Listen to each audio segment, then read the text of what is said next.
Mounted short. Ronnie Belliard tonight gets the start at second base. Nick Johnson at first in the outfield. Adam Dunn at left. Elijah Dukes in center. And tonight we're going to see Josh Willingham with his first career start in right field. That's because they just don't want to keep moving Dunn around from left one night to right field the next night and first base the next day.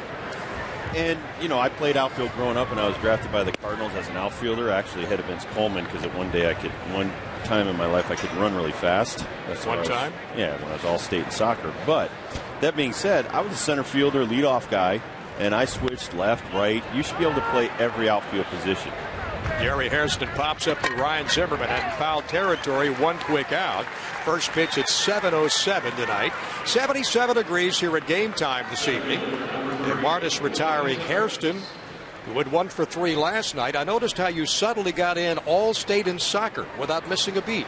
No, well, I mean, I had to prove that, I had some speed. I didn't have all the skills. I wasn't a great dribbler or, one of those guys. You know how they do the little kicking off their foot and stuff? I wasn't well-versed in all that kind of stuff, but I could run and kick and pass with both legs. And I was also 180 pounds back then. Yes. That's about minus a few from what you are now, are you? Can I have another piece of pizza? Healthy, solid, what, 220 an hour? So. No, I'm probably about 250. 250. Right now, yeah. No balls and 2 strikes to Willie Tavares. He was 0 for 5 last night. 3 strikeouts. Well, and we need to keep this speedster off the bases. Oh, he can go. A line drive to left. Dunn's got a beat on it. Drifting back, takes it in. There's 2 quick outs here in the top of the first. Angel Hernandez will be working behind the plate. We wish him well tonight. Hope he has more success than Andy Fletcher did last night. Scott Berry's down at first base. Tim McClellan at second. Andy Fletcher will be working down at third. What did you see? Did you see Eckstein come out of that dugout? He's a little pit bull, just like his brother David. I'm telling you, those little dudes, they got a lot of fight in them. Oh, he was after Andy after that call third strike with Kearns last night to end the ball game. We like you, Rick. You're doing a great job. Well, 2 down quickly in the top of the first inning. Cincinnati 30-27 on the road. They are 16-13.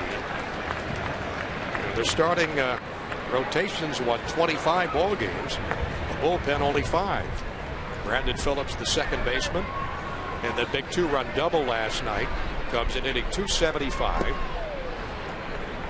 Well, the kids would enjoy this. The truck just told me they looked back at the video on Eckstein and going after Andy Fletcher, did not swear at him once.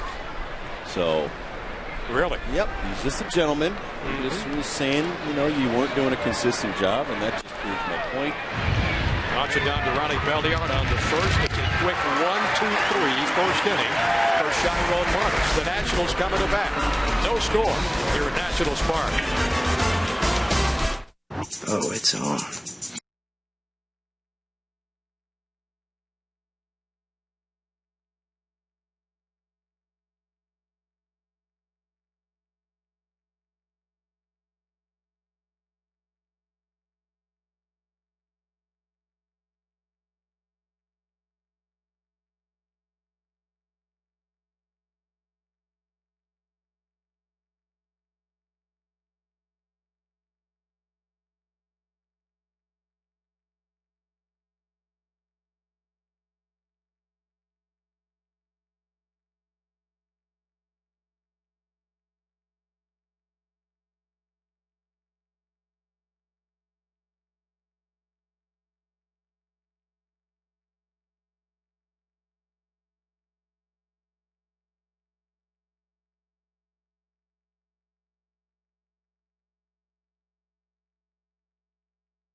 The Nationals, they'll bat this way. Christian Guzman leads off at shortstop. Nick Johnson at first. Ryan Zimmerman and down at third again. Adam Dunn will be in left field tonight. Elijah Dukes heading after Dunn in center field. Josh Willingham, first career start ever in right field. Then Ronnie Belliard at second. Batting seventh, Josh Bard, the catcher, catching Sharon Martis. And on the mound tonight for Cincinnati, Aaron Harang. In his 12th start. 89 hits, 76 and 2/3 innings. Well, he's considered their ace. He's coming off a bad year, but he's 5-6 right now, Johnny. And he will go out there, give you a ton of innings every year. He's the elder statesman. Out of San Diego State, big right-hander. That's about, what, 6'6", 6'7" or so? Yeah, he is a big, tall drink of water that will throw all day for you.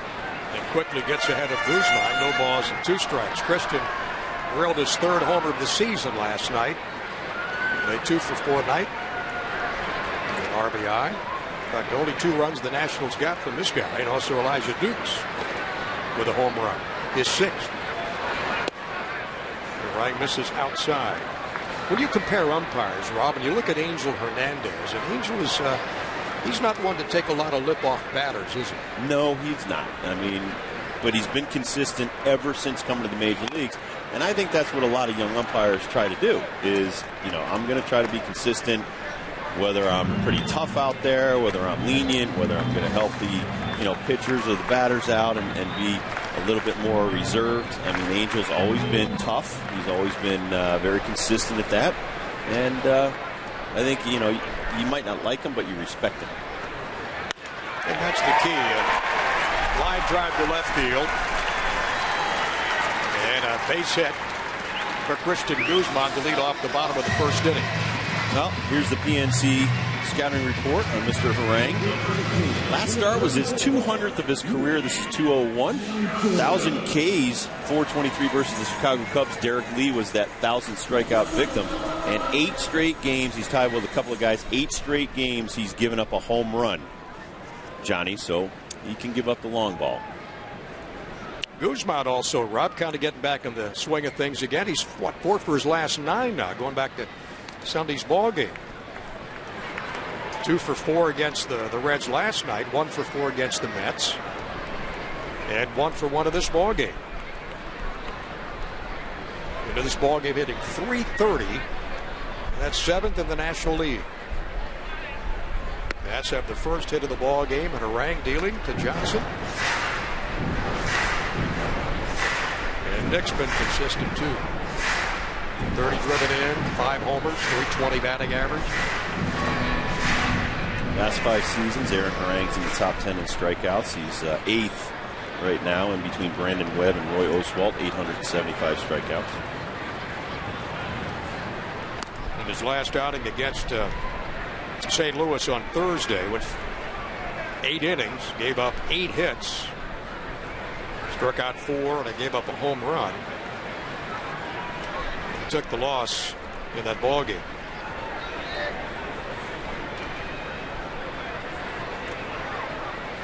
And the pitch to Johnson. Guzman running and fouled back. 90 in the gun on that pitch from Harang. You look at Harang, 05, 11, and 13, 06, 16, 11, 07, 16, and 6. Last year had a tough year, but still a decent ERA. Almost every year, well over 200 innings. Dick Johnson, 1 ball and 1 strike. Guzman will lead at first. And fouled back out of play down to the left. Ryan Zimmerman adjusting the batting glove. He'll be next.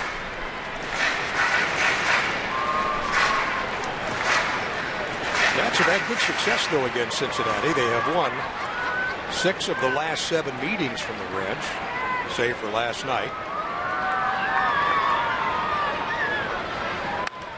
Johnson, a line drive to right. And Willie Tavares comes on and is 1 down. And we'll take a look at the Cincinnati defense tonight. You got Harrison down at third with Gonzalez at short, Brandon Phillips at second. And Ramon Hernandez at first again tonight. Ryan Hedigan behind the plate catching their rang, and Nix, Tavares, and Bruce in the Reds outfield. Well, the corner outfielders, big bruisers, and then Tavares is the speed in center. He'll cover the most ground out there by far. Rang had some good days with Oakland, too, didn't he? Oh, yes, he did. Yes, he did. Came over at 03.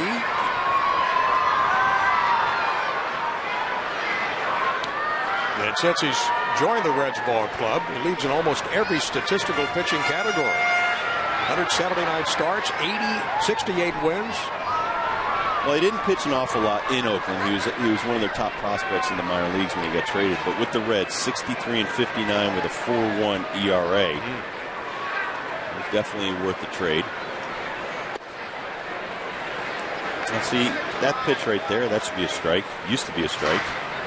Now you got to make him bring it in another 6 inches. Tough to pitch these days, Johnny. You know something, Rob? It's tough to stand up there and to take a 3-2 pitch this day and age, with the umpires being just a tad inconsistent. Absolutely. And it was a loose zone all night last night. That was the one thing that Fletcher had. He was given the corners and stuff. And as a former pitcher, okay, I can work with that in those parameters both ways. It was consistent for both teams. And 3-2, if it's anywhere close, you got to be hacking. And, you know, we've been complaining about the zone all year that it's been really tight. And it's kind of tough to complain the opposite way, 180, when it's a little loose. Zimmerman goes opposite field and fouls it down out of play down to the right. 1 ball and 2 strikes. To the Nationals' third baseman after a 2-for-4 night. With a strikeout last night. It is tough. It's been a frustrating year for everybody. Just got to keep plugging away. I mean, that was a well-pitched ball game last night. It seemed like it wasn't that long ago we were talking about how the National bats were exploding. Right. And hoping the pitching would catch up. Well, all of a sudden the pitching is caught up and the bats are a little bit silent these days. Yes. Yes. And that's going to happen. There's peaks and valleys for the hitters, peaks and valleys for the defense, peaks and valleys for the bullpen and the starting rotation. And the really solid teams are consistent throughout the year, winning close games, saving a lot of close games. And Zimmerman fouls off the 2-2 pitch. Take a look at the guys that lead the National League in hits. Miguel Tejada's got 82. Orlando Hudson 74. Zimmerman right there tied with him at 74. Raul Ibanez with 73, and a couple of players tied at 71. Ryan right up there among the best in the senior circuit. 2-2. And defensively, too, he's been playing some stellar defense the entire season. Even when he's not having a great night at the plate, he's still great with the glove. That fouls it back off the first baseline. Hernandez going back toward the rolled up tarp, which we hope they'll not have to use tonight. And it's out of play. Well, and a lot of people may not notice sometimes when guys are playing great defense behind them. I personally do, because it doesn't matter offensively, the runs are going to come. But if you can continue to be out there and be consistent like Nick Johnson at first and Ryan at third, it'll give these young pitchers, when they do make mistakes, a lot of confidence that your corner infielders are going to eat it up. Now, whether it's Christian or Gonzalez or Hernandez out there, once they play a little bit more, the younger guys get more consistent, it'll help. Nice running catch by Bruce in right field as Zimmerman goes opposite field, and there's 2 down. And Guzman retreating back to first base. We talked about Adam Dunn and the great success he had in Cincinnati. Well documented. Boy, he just hit the cover off the ball as a member of that Reds team. Yes, he did. And he didn't hit a lot of cheap home runs. Those are 20, 30 rows up. You see the camouflage unis that I love. And then he just hits it right out of the stadium. Led the ball club in 2003, 4, 5, 6, 7, and 8 in home runs. And he's picked up right where he left off in Cincinnati here in Washington. He's almost halfway to setting a record. 6 straight years of 40 home runs or more. Gonzalez waves everybody off, stays in fair territory, and Dunn pops up to Gonzalez. And the Nationals are retired here in the bottom of the first. No score after 1.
Park, the Nats hosting the Cincinnati Reds again tonight. Now, right outside of the Red Porch is the Center Field Plaza area with a lot of statues and a lot of baseball history. In fact, did you know that Frank Howard's 237 home runs as a Senator is a team record? Well, come out here and you'll learn that and a whole lot more. Johnny, Rob.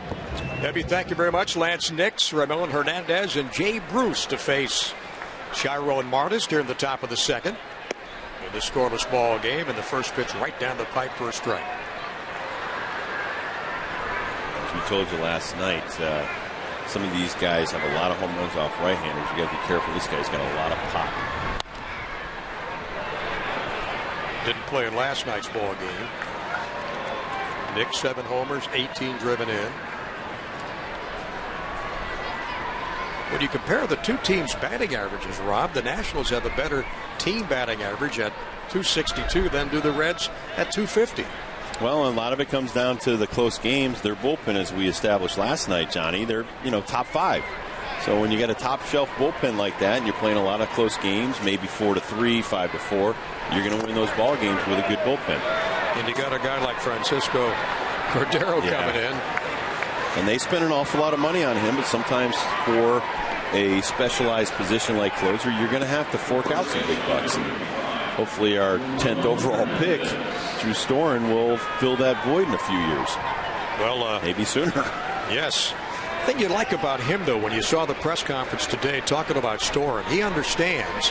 He wanted to get this thing signed out of the way because he wants to play baseball. Yes. Doesn't want to linger on with these negotiations. And I'll tell you, that'll get him a lot of respect around baseball, especially when he goes to the minor leagues. And, hey, listen, the earlier he got there, he wants to just start playing some ball. And that's going to resonate throughout this organization, all the way back up to the people at the major league level. Martis had clipped Nix with an inside pitch. So Lance at first base, hit by a pitch, and Hernandez steps in now against the Nationals right-hander, looking for a 6th win of the year. Popped up out of play. They didn't have much support on Friday. That loss to the Mets 3-1. All gave up only 1 run and 3 hits. And just a quiet night for the bats in that ballgame. Matty Acta today, of course, is a Wired Wednesday. And we'll have an opportunity to visit with the National skipper here in a couple of innings.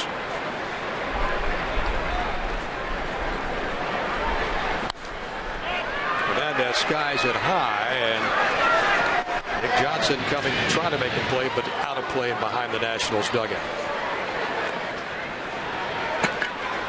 Matty's going to be along with us in the bottom of the 3rd inning, brought to you by our good friends at Verizon Wireless.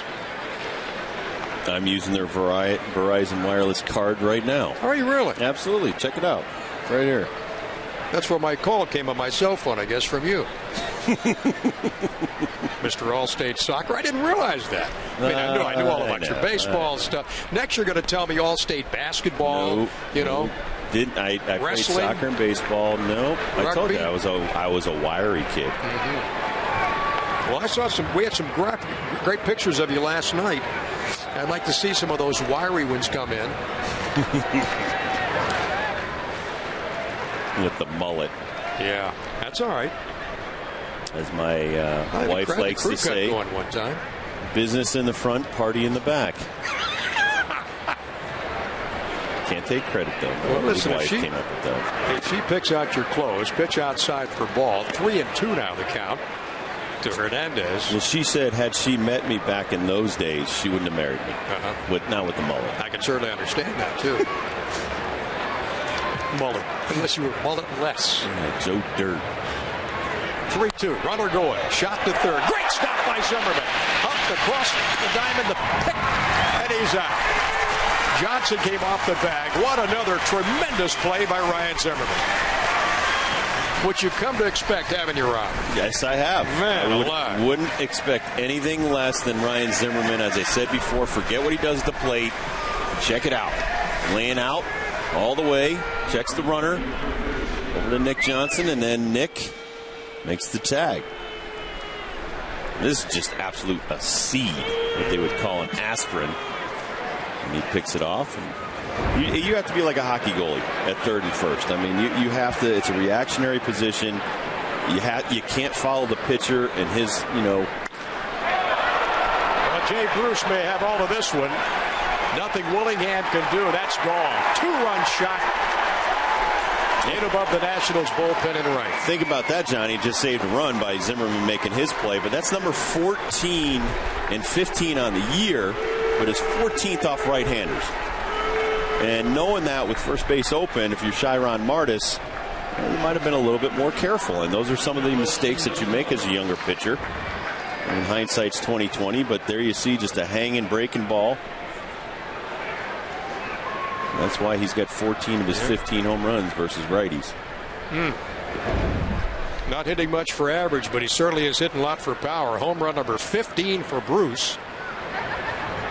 And the Reds have got a 2-0 lead. Take a look at this pitch location. Well, Northrop Grumman here on the pitch track, and I think, Johnny, you could have hit that ball out if it was right there.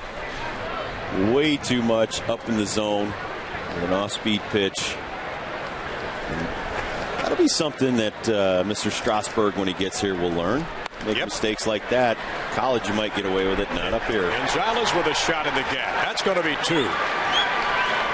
And Dukes will run it down, gets it back in, and all of a sudden, back-to-back rockets off the Reds' bats from Hernandez. And Bruce and Gonzalez. He's at second base with a double. And there's only one out here in the second inning. They've hit the ball extremely hard in the second inning. Josh Bard goes out just to explain, listen, you're getting some of your off-speed stuff up in the zone. They're going to feast on that. You got to keep the changeups down and the breaking balls down at the major league level. You throw 92, 93, which he does not, you're going to be able to go chest high and walk that ladder upward. The stretch and the check of the runner. And Ryan Hannigan, the Reds catcher, up for the first time tonight. Cincinnati 2 hits, both in this innings, resulting in 2 runs, and the 2-run shot from Jay Bruce. Hannigan born right here in the D.C. area. Actually in Washington, D.C. And the pitch is 1-1 now. Bruce really had been struggling until he connected in that pitch. In his last 11 games, he was 3 for 36.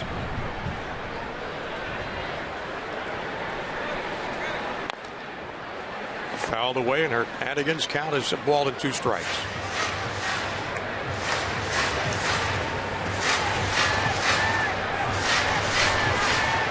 Graduated from Andover High School in Andover, Massachusetts, after being born down here. He makes his home up there now. So he likes New England. Likes the East Coast feel, I think. You're an East Coast guy. I was born and raised in Connecticut, excuse me. Lived in Cincinnati while I played there, and moved back. I'm out in California for a few years. But I am an East Coast person. Can't say that I love all this rain and humidity, but don't you? I hate it. I can't say I hate it because I went a couple of years without rain in California, but I want to see some baseball. I think we've had enough's enough, though. Hannigan with a shot to center. Dukes drifting back. He'll take it, tagging up at second, and down to third goes Gonzalez, and there's 2 out here in the second.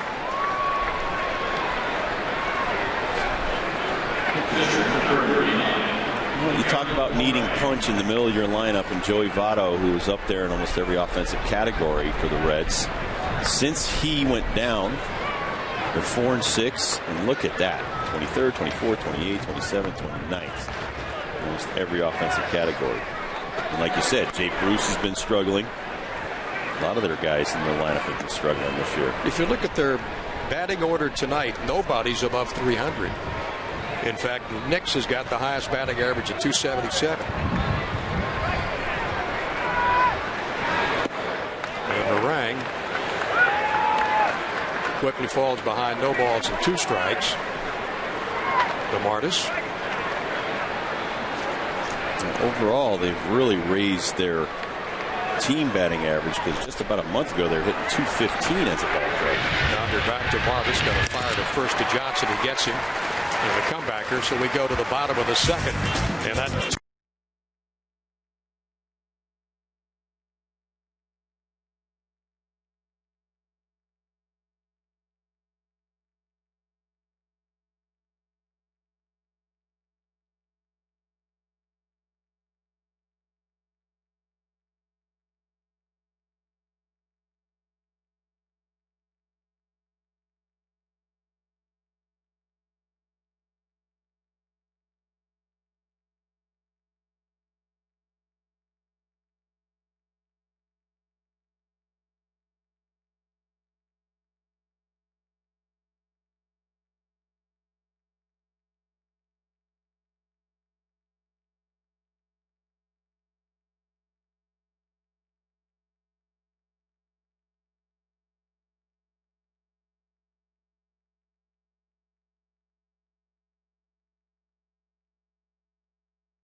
Jay Bruce, and pretty happy guy to go back to the outfield. 2-0 Cincinnati. Get your free red on and buy yourself a Grand Slam flex plan today. You pick 4 games, you get 1 free. There are 5 different flex plans to choose from.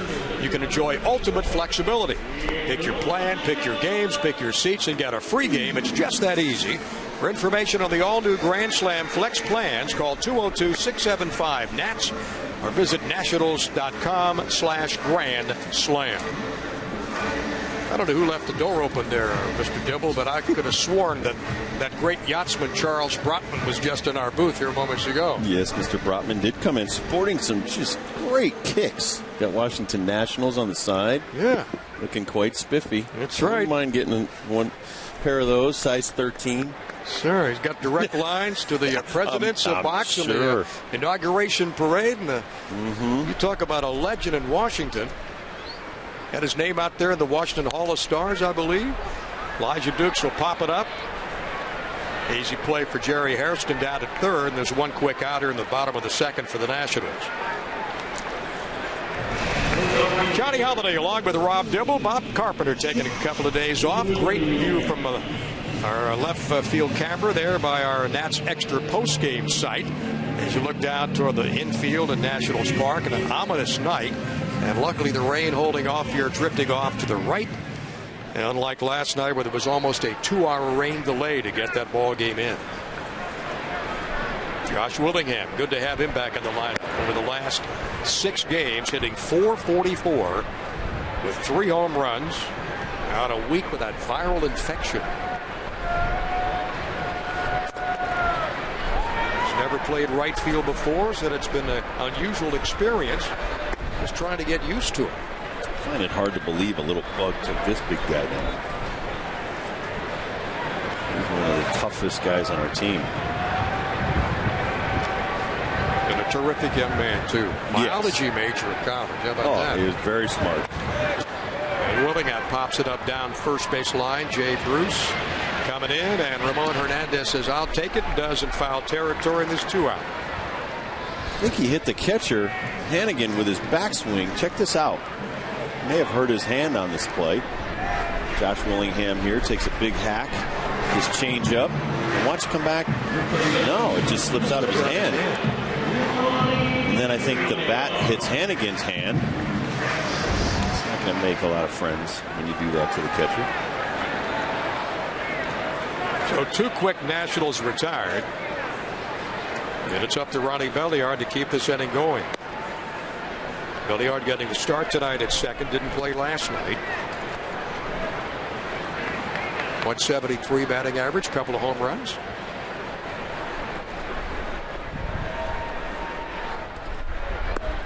One of the things I've always liked about Aaron Harang, he may not have overpowering stuff, no great fastball, but he just attacks the strike zone and he works quickly.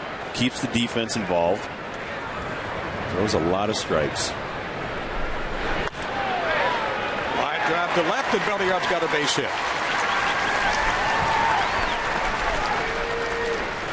That'll bring up the catcher, Josh Bard. With Jesus Flores on the shelf, he and Will Nieves alternating. Here it is. A bit of a cut fastball right there. 05, 06, 07. 51 walks in 211 innings, 56 walks in 234 innings, and 52 walks in 231 innings. So you want to talk about consistent, just throwing strikes. Aaron Harang's your guy. So he's kind of a no-nonsense guy. 30 years old.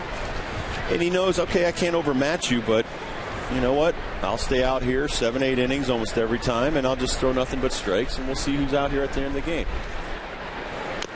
Josh Bard's got 12 base hits this year. 6 of those have gone for extra bases, 5 doubles and a home run. Hitting from the left side. 2 outs here in the bottom of the second. Reds up 2-0 on a Jay Bruce 2-run home run.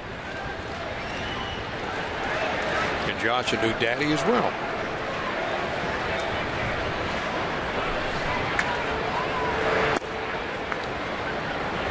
And you talked about not overpowering, Rob. When you sit up here and look at him pitch, location, location, location for him. Yep. And you know what? He's a big man. He's 6'6", 6'7", but he's not throwing 95, 98 like Randy Johnson in his heyday. But he's still consistent with the strike zone. Misses outside, and the count to Josh Barr. 3 balls and a strike. Ronnie Belliard down at first base, and there's 2 out.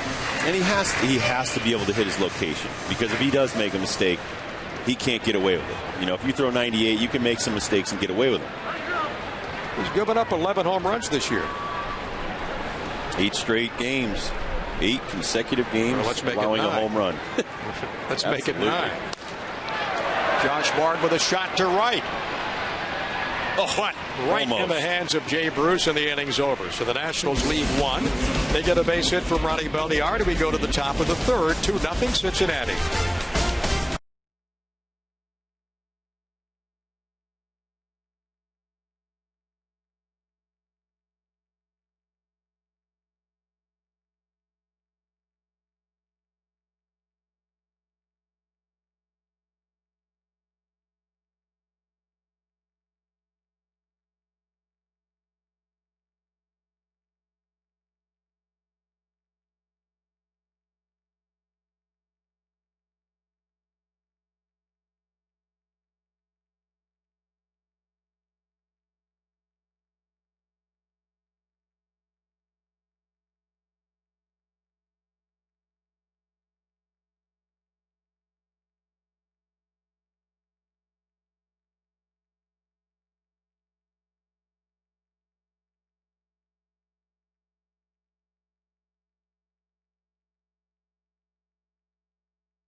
Another sensational play for Zimmerman. Look at that. Freeze cam on the layout, full extension, but then he gets up, checks the runner. You got to have some really good composure right there to do a play like that. And Ryan does. We've talked to him about it. Takes great pride in his defense. That he does. Back to the top of the Cincinnati lineup with Jerry Hairston, Willie Tavares, and Brandon Phillips. And Martis had excellent success against these 3 batters in the first inning. Going 1, 2, 3 in that first inning.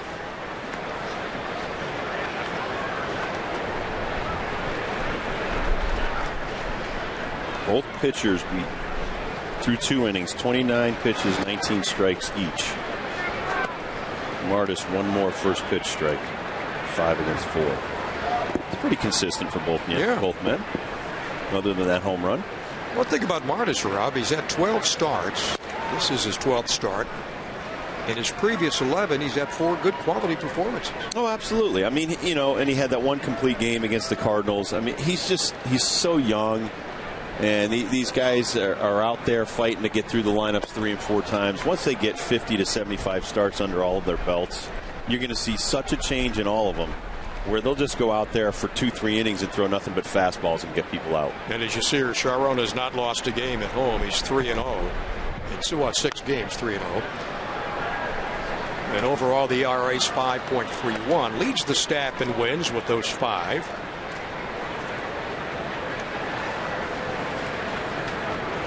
It's funny. I was just talking to someone about Roy Halladay. He's got 10 wins already.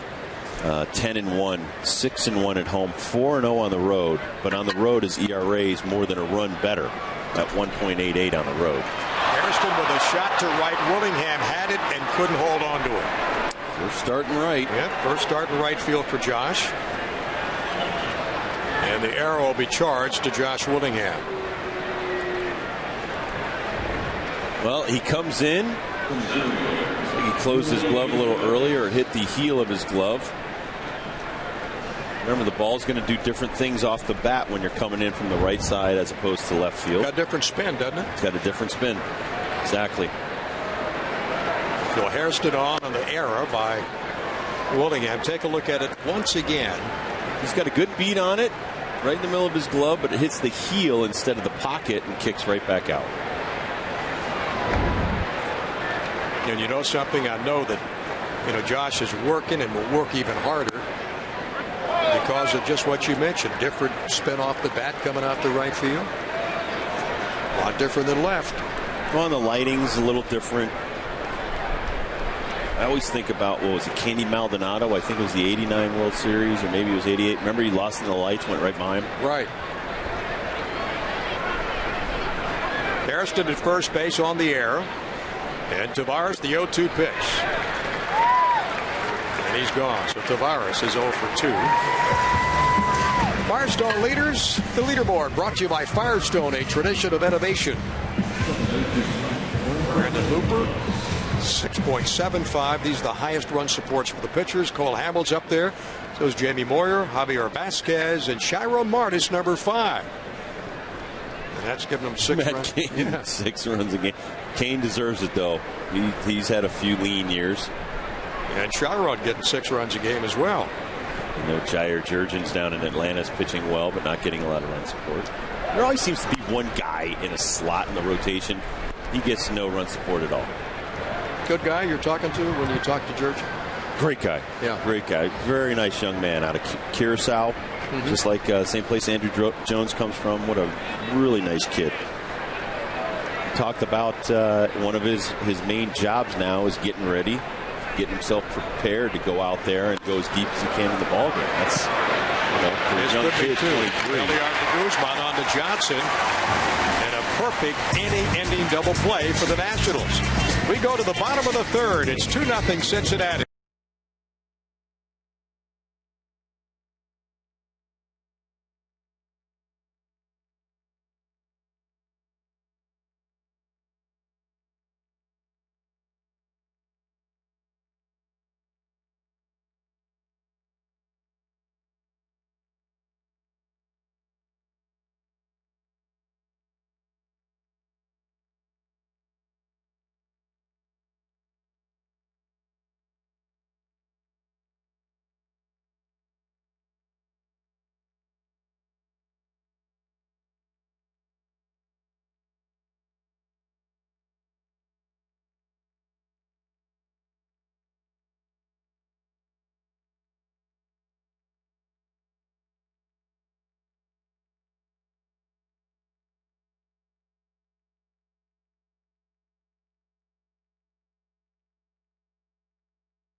Lead as we go into the bottom of the 3rd at Nationals Park. Wired Wednesday brought to you by Verizon Wireless, and Nationals manager Manny Acta has got the headset on down to the Nationals dugout. And first of all, Manny, I guess it's quite a day for you to have a chance to meet a young guy like Drew Storen, the number 10 pick overall in this draft. Seems like a terrific young man. Wanted to get this deal done so he can go on and play baseball. Yeah, that's what it's all about. We're very excited about Drew over here. We just met him a week ago when he came over for that tryout, and he's got good stuff. We were very happy when we saw that our pick came up and he was still available. Does it help, Manny, to see these kids in person and kind of get hands-on, talk to them, just look them in the eye and see what they have to offer? I believe so. I think even when we're not seeing them all year playing in college, I think getting to know them and see the first impression and talking to him and see what kind of personality he has, I think it helps tremendously because we're trying to get good character people in here, and that was a very good first impression when we met the kid. Chiron Martis leads off the 3rd inning and fouls it back down the right side.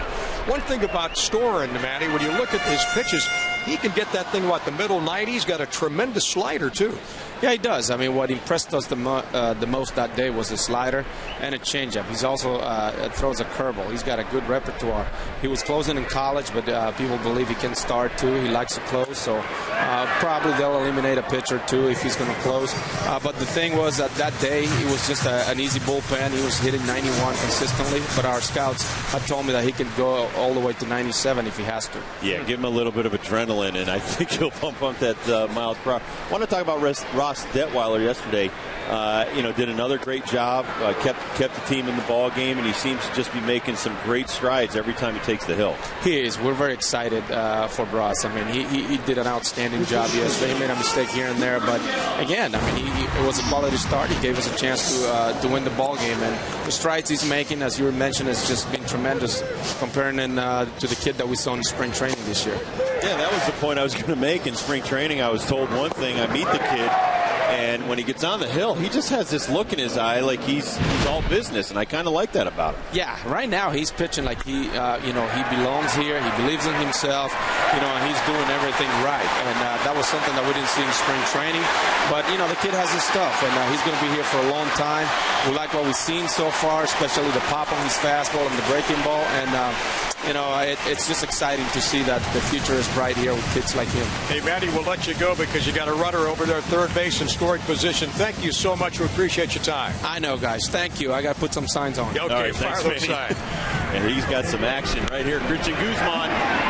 First, you got to get it by Tavares right there, and then it's off to the races. A lot of hustle. He's going to have an easy triple, thinking for 4, and then, okay, Bob Listash holds him up. Yep, so Guzman gets to third base with a triple. And we've got one-hitter in the third inning, and that's for Christian on the year.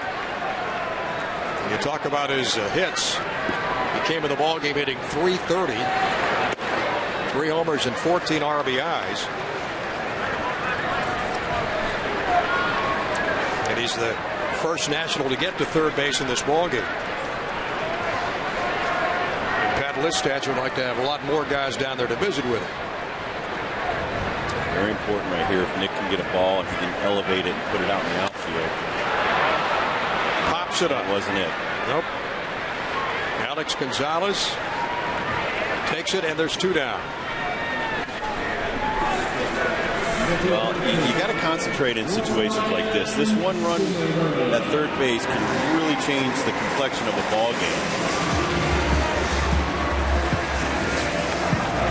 You want to think about something you can drive. It's a nice pitch for Harang on the inner half. Gets inside. Nick pops it up to the infield and can't tag on that ball. It's just a question of, more consistency just in the, situational baseball, Johnny, for some of our players. You want to try to put that ball deep in the outfield, you easily score a run with 1 out. And so many times you see, Rob, guys going for the downs when you don't have to have a home run. Just a base hit's all you need. Maybe an opposite field hit to keep something going. No balls and a strike to Ryan Zimmerman. Christian Guzman's got his 3rd triple of the season. Down at 3rd. And Harang delivers to Zimmerman. I talked to Jim Thome, who he just hit his 551st home run, past Mike Schmidt on the all-time list. And he was just saying, I said, hey, as you get older, do you have to make a lot of adjustments? He goes, I've been making adjustments almost every day my entire career for 18 years. So coming from a guy like that, a lifetime over 400 on base percentage, over 500 plus home runs, making adjustments every day. And that's what you have to do in this. That's why Jim Thome's still playing. Absolutely. Absolutely.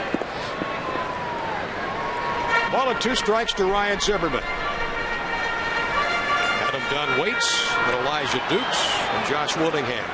2-0 Cincinnati, bottom of the 3rd here at Nationals Park. Bob Carpenter off for a couple of days. Be back with you on Friday night in Tampa. And the Nats head down there for a big weekend series against the Rays.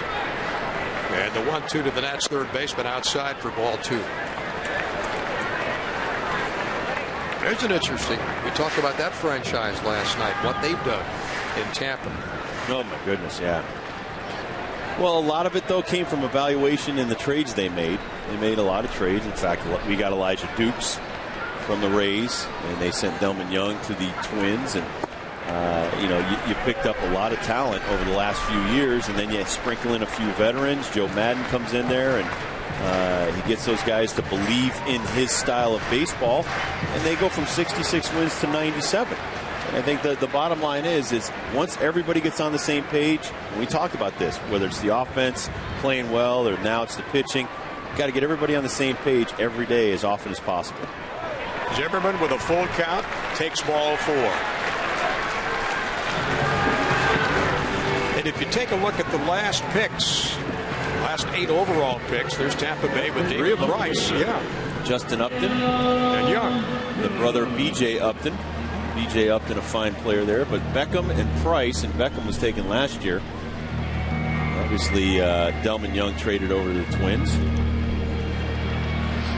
Brian Bullington, remember him? I don't either. Luke. He was going to be a good one. Ochovar. Tim Beckham. Ochovar, he held out for a full year with the Dodgers. He was a Boras client and then went over to the Kansas City Royals. And who knows if that year that he took off hurt his development of becoming a superstar big leaguer. Yet to show any promise at the big league level. Adam Dunn with a chance to get Guzman home from third. And all of a sudden, Harang has lost the strike zone.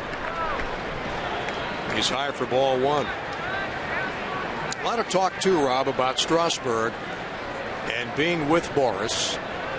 How much long-term negotiating will go on between the client and the guy that represents him and Strasburg with this ball club, when I'm assuming that he wants to play as much as the young guy that signed today does.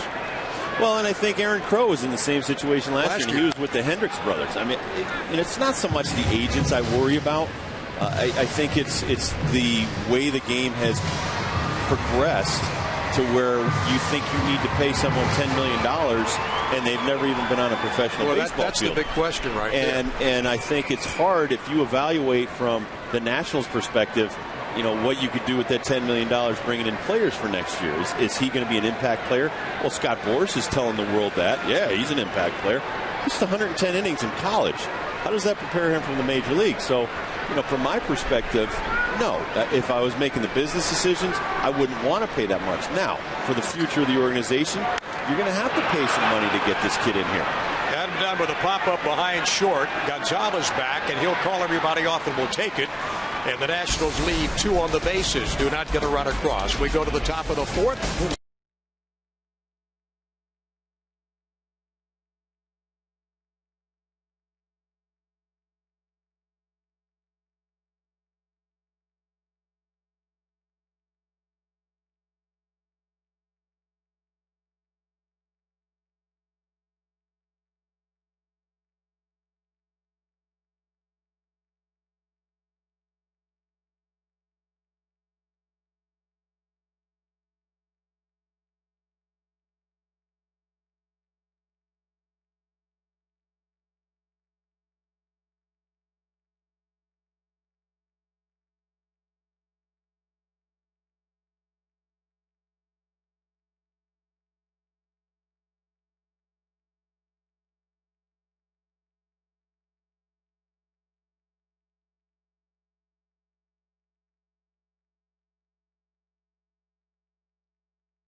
Double 2-0 Cincinnati as we go to the 4th inning. The only difference in the ball game is the Bruce 2-run homer. Let's continue the conversation about Strasburg for a moment, about where his mind might be as far as dollars and cents are concerned, and playing baseball quickly. And don't let what happened last year happen to him. Well, exactly. And I think a lot of times these pitchers or everyday players, they start believing everything that they read or hear I read today over 1,500 stories were written about Strasburg. You know, you start believing all that kind of stuff, it's going to be hard for you to get your work in and your consistent work to get yourself to the major leagues. As we brought up a kid like Jair Jurgens, he pitched 188 innings at the major league level last year. He spent this whole offseason, Johnny, preparing himself to go more than 200 innings. So it's a process. You're always evolving. It's always changing. And you saw Drew Storen. He wanted to get out there and start progressing towards the major leagues, which is his ultimate goal. Yep, that's exactly right. And he got himself a nice deal from the Nationals. And one thing they want to make clear, the fact that this guy was taken because they really like this kid. They like what he's done at Stanford. They like the makeup. They like his approach to the ball games. They like the fact that he's not only an All-American the last 2 years, he's got the whole package. Line drive to short, and Guzman retiring Hernandez, and there's quickly 2 outs here in the 4th inning. Great prep career, and out at Stanford, a dominating competition, went 7-1 with 7 saves and a 3.80 earned run average of 28 appearances. Nice play by Guzman, and a ball spinning his way. You could see the way he reacted when he caught that ball. Well, and I think Hall of Famer Dave Winfield, see Mr. Storen, a very classy young man. Know his father quite well. I worked with him for a number of years. Dave Winfield, Hall of Famer, said that a 240 major league hitter right now would be better than any of the competition that Strasburg faced this entire year. And I think that puts it into perspective. That, you know, everybody thinks it's so easy to play at this level, yet of the 44 or 43 before Strasburg, first overall picks, there's never been a Cy Young Award winner out of there.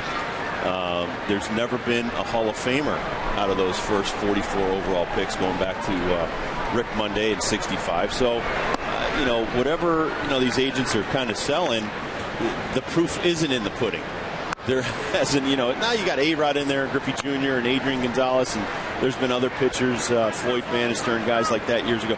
They were decent, and these other hitters and everyday players, a lot of them came out of college. Those guys, some of them are headed for the Hall of Fame. But what I'm trying to say is, to try to say that this kid, well, he's a different breed of cat, come on, be serious. He's a baseball player. Nick Johnson on to Chiron Martis, and Chiron gets a 1-2-3 4th inning here for the Reds. Coming up, the bottom.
Teddy welcomes Drew to the park and loses the race. Did you ever see that movie Groundhog Day with Bill Murray? Bill Murray? I swear it's Groundhog Day here every day. Man. Somebody should jump out of the stands and push Teddy across the finish line. That's probably the only way he's going to win a race. I'm going to have to carry Teddy around. Nukes is gone. Josh Willingham steps in. Reds have 2 hits with their 2 runs. One a 2-run homer by Bruce. The Nats have 3 base hits. Both pitchers pitching well tonight. Aaron Harang on the mound for the Reds and Chiron Martis for the Nationals. But the one thing in last inning when Aaron Harang lost it a little bit, he had to make some quick adjustments. He had to, okay, what am I doing wrong? He had to be his own pitching coach, and that's what I've been talking about for 2 months with our young pitchers. You can't be, waiting for Steve McCaddy to run out of the dugout when you have problems. Just like when Randy St. Clair was here. You can't wait for that guy to come. You've got to be out there going, okay, you know what? I'm not finishing off my breaking ball. They're getting too much of it. They're really ripping my changeup and my curveball. My fastball, I'm leaving too much of it over the plate. I really got to finish off, throw through the catcher, and hit my spots. And this, Aaron Harang made some adjustments. A shot to center field, and drifting back is Willie Tavares and takes it. Got away with one on the there. warning track, and there's 2 down. Get your family fun pack tickets and bring the whole gang out to the ballpark. For all Sunday games, you can purchase a $14 upper right field terrace ticket or a $25 lower left right field reserve ticket. And you'll get a hot dog, a non-alcoholic drink, and chips. Minimum of 2 tickets per purchase. You can bring the whole family out early for pregame autographs and stay for postgame. Kids run the bases. For your tickets, call 888-632-NATS. Visit Nationals.com or stop by the Nationals Park box office and get your red on next time you come to the ballpark. That'll be hopefully tomorrow for a day game. It's getaway day for Cincinnati, 4:35 start time tomorrow. Hey, I think we should raise money for charity. I'll race Ray Knighter on the bases for money. Raise it for charity. What do you think? I've got just the charity. Ronnie Balliard. There you go. Pops to right, sliding grab as handled by Jay Bruce, and an easy inning for Aaron Harang of the Cincinnati Reds. We go to the top of the 5th, and the Reds.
Black trivia, and we're going to question. Let's see what we can do with this baby. Come on, Medwick, give it up. Which switch hitter hit the most home runs for the Reds in one season? Wow. Switch hitter. Switch hitter. There's a swing and a pop-up from Alex Gonzalez, who leads off the 5th inning. Right to Guzman, and there's 1 down at the top of the 5th. I know Todd Benzinger was a switch hitter. I was playing there.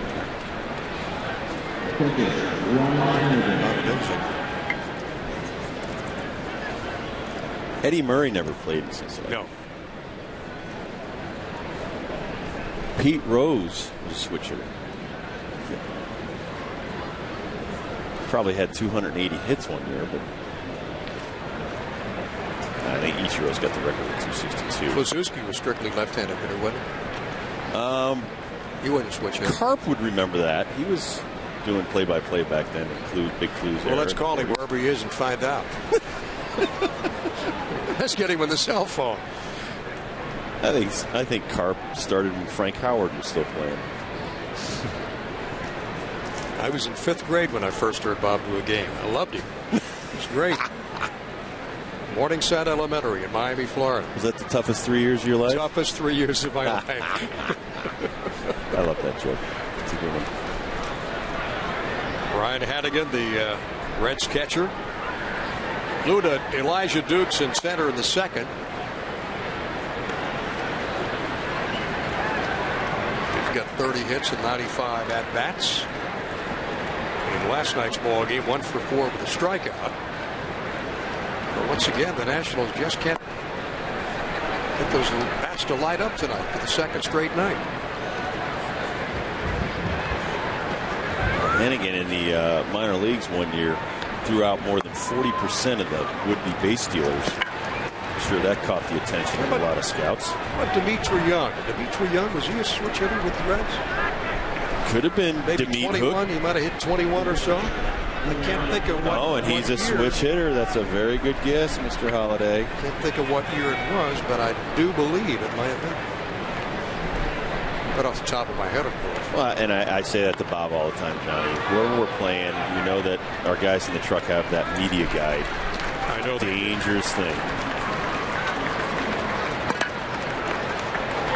So the out is 1-4 as Martis goes over to Belliard. There's 2 down now.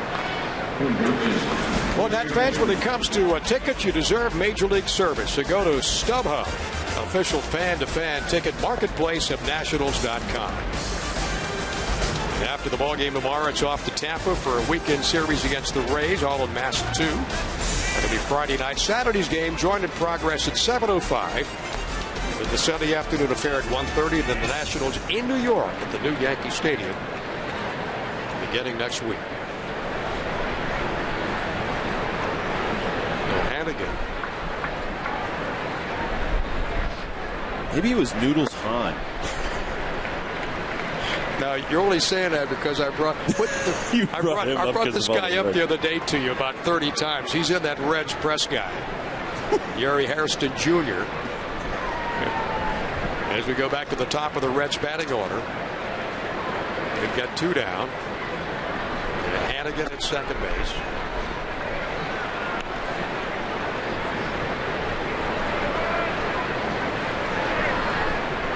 Hairston 1 for 3 last night. Reached him an error in the 3rd. And the count is 1-1. Martis battling Yuri Hairston.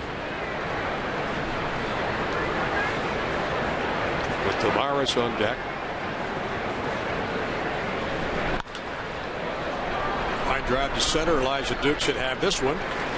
And again, Martis bears down, got himself in a little bit of trouble, had a runner in scoring position, got him out of there. We go to the bottom of the 5th. 2-0. Reds lead the Nats.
Tonight at the ballpark, an ominous-looking night early, but a great night for this young man. Bruce Storen, the 10th overall selection of the 2009 draft, throwing out the first pitch tonight. How about Ryan Zimmerman? Routine play at third base. Amazing to get a runner out. And then Jay Bruce goes deep for the Reds to give them a 2-0 lead. That's the only run scored in the ball game. And Christian Guzman running out his third triple of the season. Got as far as third base, but the Nationals couldn't get him in. AT&T, the nation's fastest 3G network. AT&T, your world delivered. Hello. Jay Bruce with that home run. He was 12th overall by the Reds back in 2005 in the first round. A lot of first-round picks. I'm still waiting to see the answer to that trivia question. Is there any kind of compensation involved with this thing at all? Or is there any kind of like a gift certificate? That little stuffed duck, little Medwick, and he goes. Here's Josh Bard. Debbie Taylor took all of them home. It wouldn't surprise me at all, would it? No, she's got a new baby, so. Baby's good. Josh Bard, only the second switch-hitting catcher in history of this ball club. Johnny Estrada, back a couple of years ago, also was a switch hitter. Got 3 hits with a home run on Tuesday last week. And swings through a high fastball, and it's 1 ball and a strike.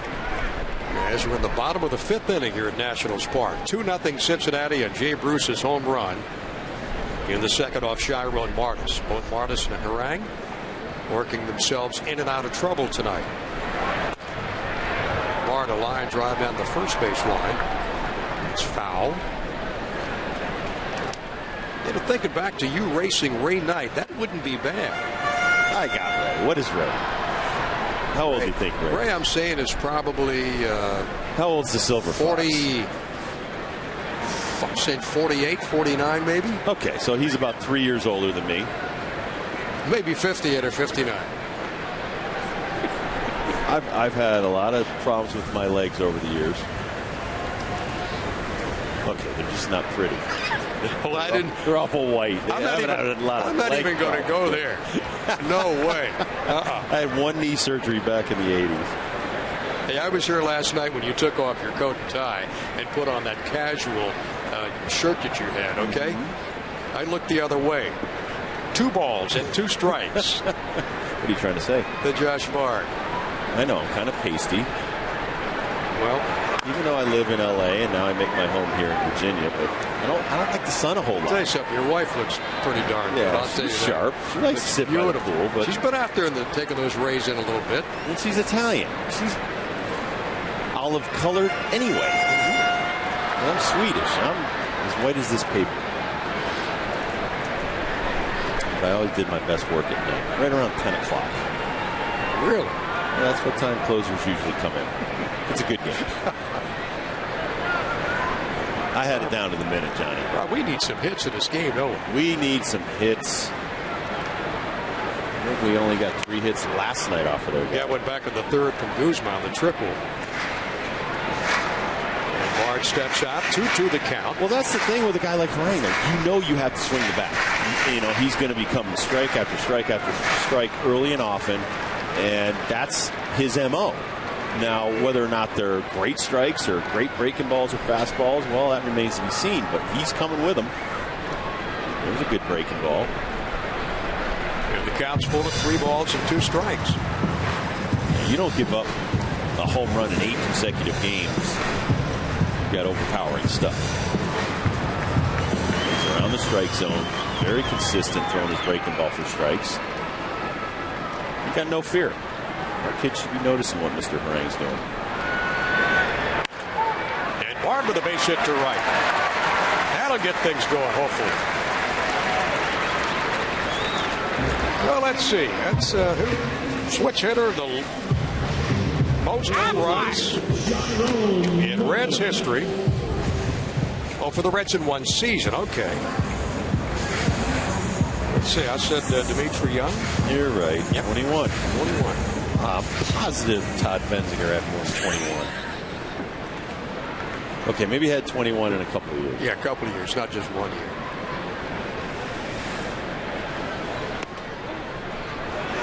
A nice play. They almost got him at first base. I told you about his arm. You saw Phillips coming around as soon as the ball was delivered. And Bard lucky to get back. Watch the first baseman right here on this play. He comes in, and the second baseman comes in. Right. That's a nice play by Brandon Phillips and the Reds. Sneaky devils. Yeah, Hernandez charging as Martis squared the bunt. I tell you, Martis likes to get up there and take cuts. He likes to hack, and I like that. You know, you got to try to contribute and help your team out. Got a couple of RBIs this year. And a swinging slug bunt right there will keep the infielders honest from charging too fast. It'll make the third baseman swallow his heart a little bit. And there's a gap between left and center with Lance Nix and Willie Tavares. If somehow Martis could get the ball in that direction, squares to bunt, and takes the butt off. And Harang delivers high and tight. It counts 2-1. Johnny, I was just informed, 1989, Todd Benzinger's best year, 17 homes. 17. He's a switch hitter. Okay, not as good as Dimitri Young's 21. Dimitri. Stanton. I kind of miss Dimitri, don't you? Yes, I do. You weren't around last year when he was But he has a lot of life. I saw him a lot in Cincinnati. He's a wonderful guy to have in the clubhouse. Well, he sure is. Third baseman charging. Martis lays it down. Harang looks at second. Fires to second. Got it. Back to first. Safe. And Martis with that speed down the line stays out of the double play. A little bit too hard here on the bunt by Martis back to Harang. And Harang checks out Bard running to second. He knows it's hit hard enough. He checks him out. Quick turn. Almost gets a double play out of it. Got a double play, yeah. So they retired the lead runner at Josh Bard. Here we go back to the Nationals, top of the order. Christian Guzman. Back at the first single to left center, then tripled to center. As Willie Tavares tried to make a diving grab, and first pitch swinging for Guzman, pops it up. Gonzalez drifting back, and there's 2 down. So Nick Johnson will come up for the third time. He's 0 for 2. Keep in mind, June the 11th is Dollar Kids Day. Get your red on and bring up to 4 children ages 2 to 12 to a Nationals game for $1 a ticket. For the purchase of 1 full-priced adult ticket, Dollar Kids tickets are available at the box office only, and children must be present for purchase. For information on the $1 Kids Day, call 202-675-NETS. 2 down to the bottom of the 5th, and a 2-0 Cincinnati lead, and they try to take the series with this win tonight. One more game coming up tomorrow. A rare Thursday afternoon encounter. Ron Martis is having a great game. 59 pitches through 5, very economical. 38 for strikes, only 1 bad pitch, the home run. Bruce. Difference in the ball game. Yep, that's the difference. Washington out hitting Cincinnati 4-2. A 2-hitter so far for Martis.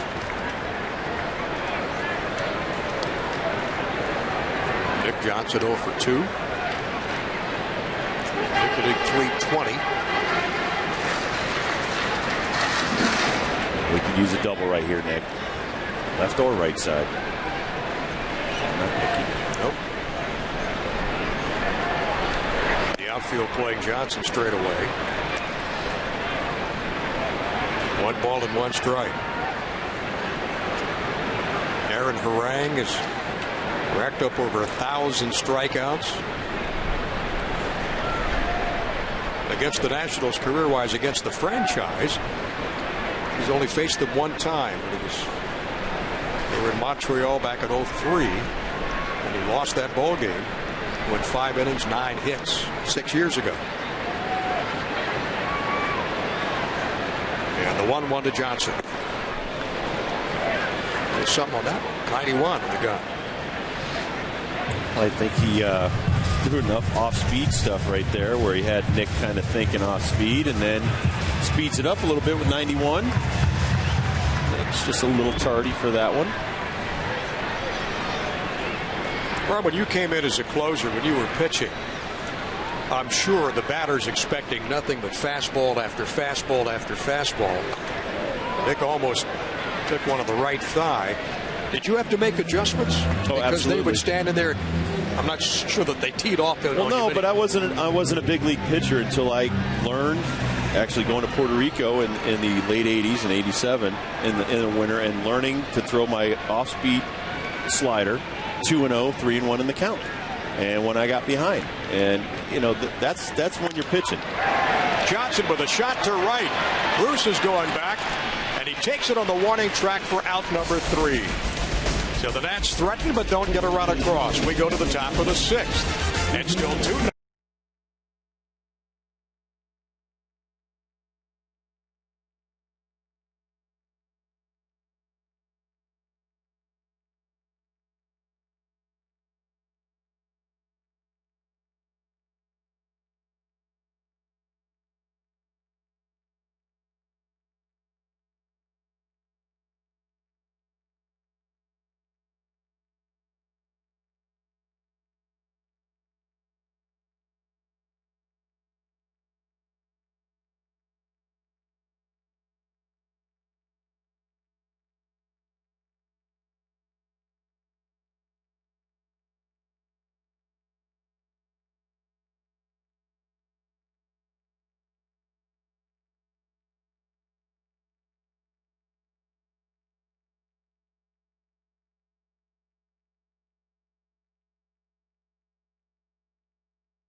Trip at southwest.com. And by Firestone, a tradition of innovation. 2-0 as they go to the top of the 6th at Nationals Park. Coming up this weekend on Saturday, June 13th, the Nats are going to be in Tampa Bay against the Rays. First pitch scheduled for 6:08 because of Major League Baseball's national blackout window between 1:10 p.m. and 7:05 p.m. on Saturdays. Masson will join the game in progress live coverage starting at 7:05. And as the home team, Tampa Bay can choose the game start time, decide to begin the game Saturday early to accommodate a concert after the game. And since that start time falls within MLB's blackout window, Masson is prevented from showing the start of the game. But we want you to join us to follow the game at MassonSports.com. Live game blogs, statistics, prior to the live television broadcast at 7:05. And after the game, we're going to carry the, as usual, the Nats Extra with yours truly and Ray Knight, and also Matty Acta's post-game comments, as well as player interviews and all sorts of game highlights. That'll be Saturday from Tampa. You still do your breathing stuff before each sentence? Because my dad taught me how to do that. Really? Yeah. When you're reading copy and stuff like that, where you're supposed to breathe. No, I don't. Take your breath. I never stopped. I should have taken one there, shouldn't I? See? There you go. I used to always listen to my dad take a breath before starting a new sentence. Really? Oh, yeah. Oh. Yeah, they told me that you were observant and you were a good study of people. And doing radio and television, you listen to stuff in people's voices, different things. Yeah. Like Abe Lincoln over there dancing around.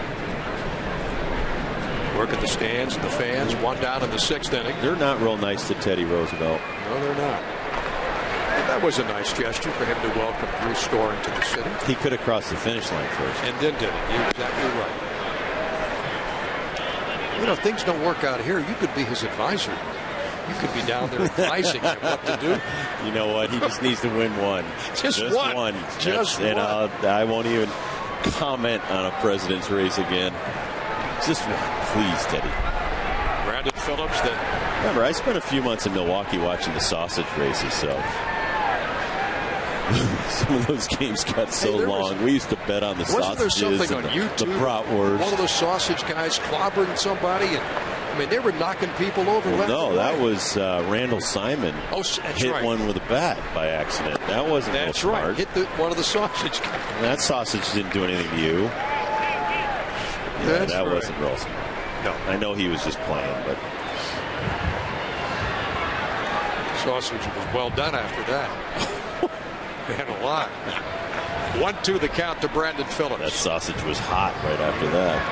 Grounded to a double play. Phillips with a fly ball to right. Williams got a beat on it. That's the second quick out here in the 6th inning.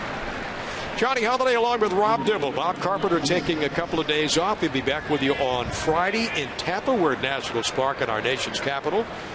And the Reds coasting along after Jay Bruce's 2-run homer in the second. That's the only runs in this game. That's the only, in fact, the Reds have only got 2 base hits in this game off Chiron Barnes. He has pitched that well. No, Chiron has shut them down. Holding that home run. Guzman waving off Belliard in a quick 1-2-3-6 inning for Chiron Barnes, the third time.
Run homer in the second inning.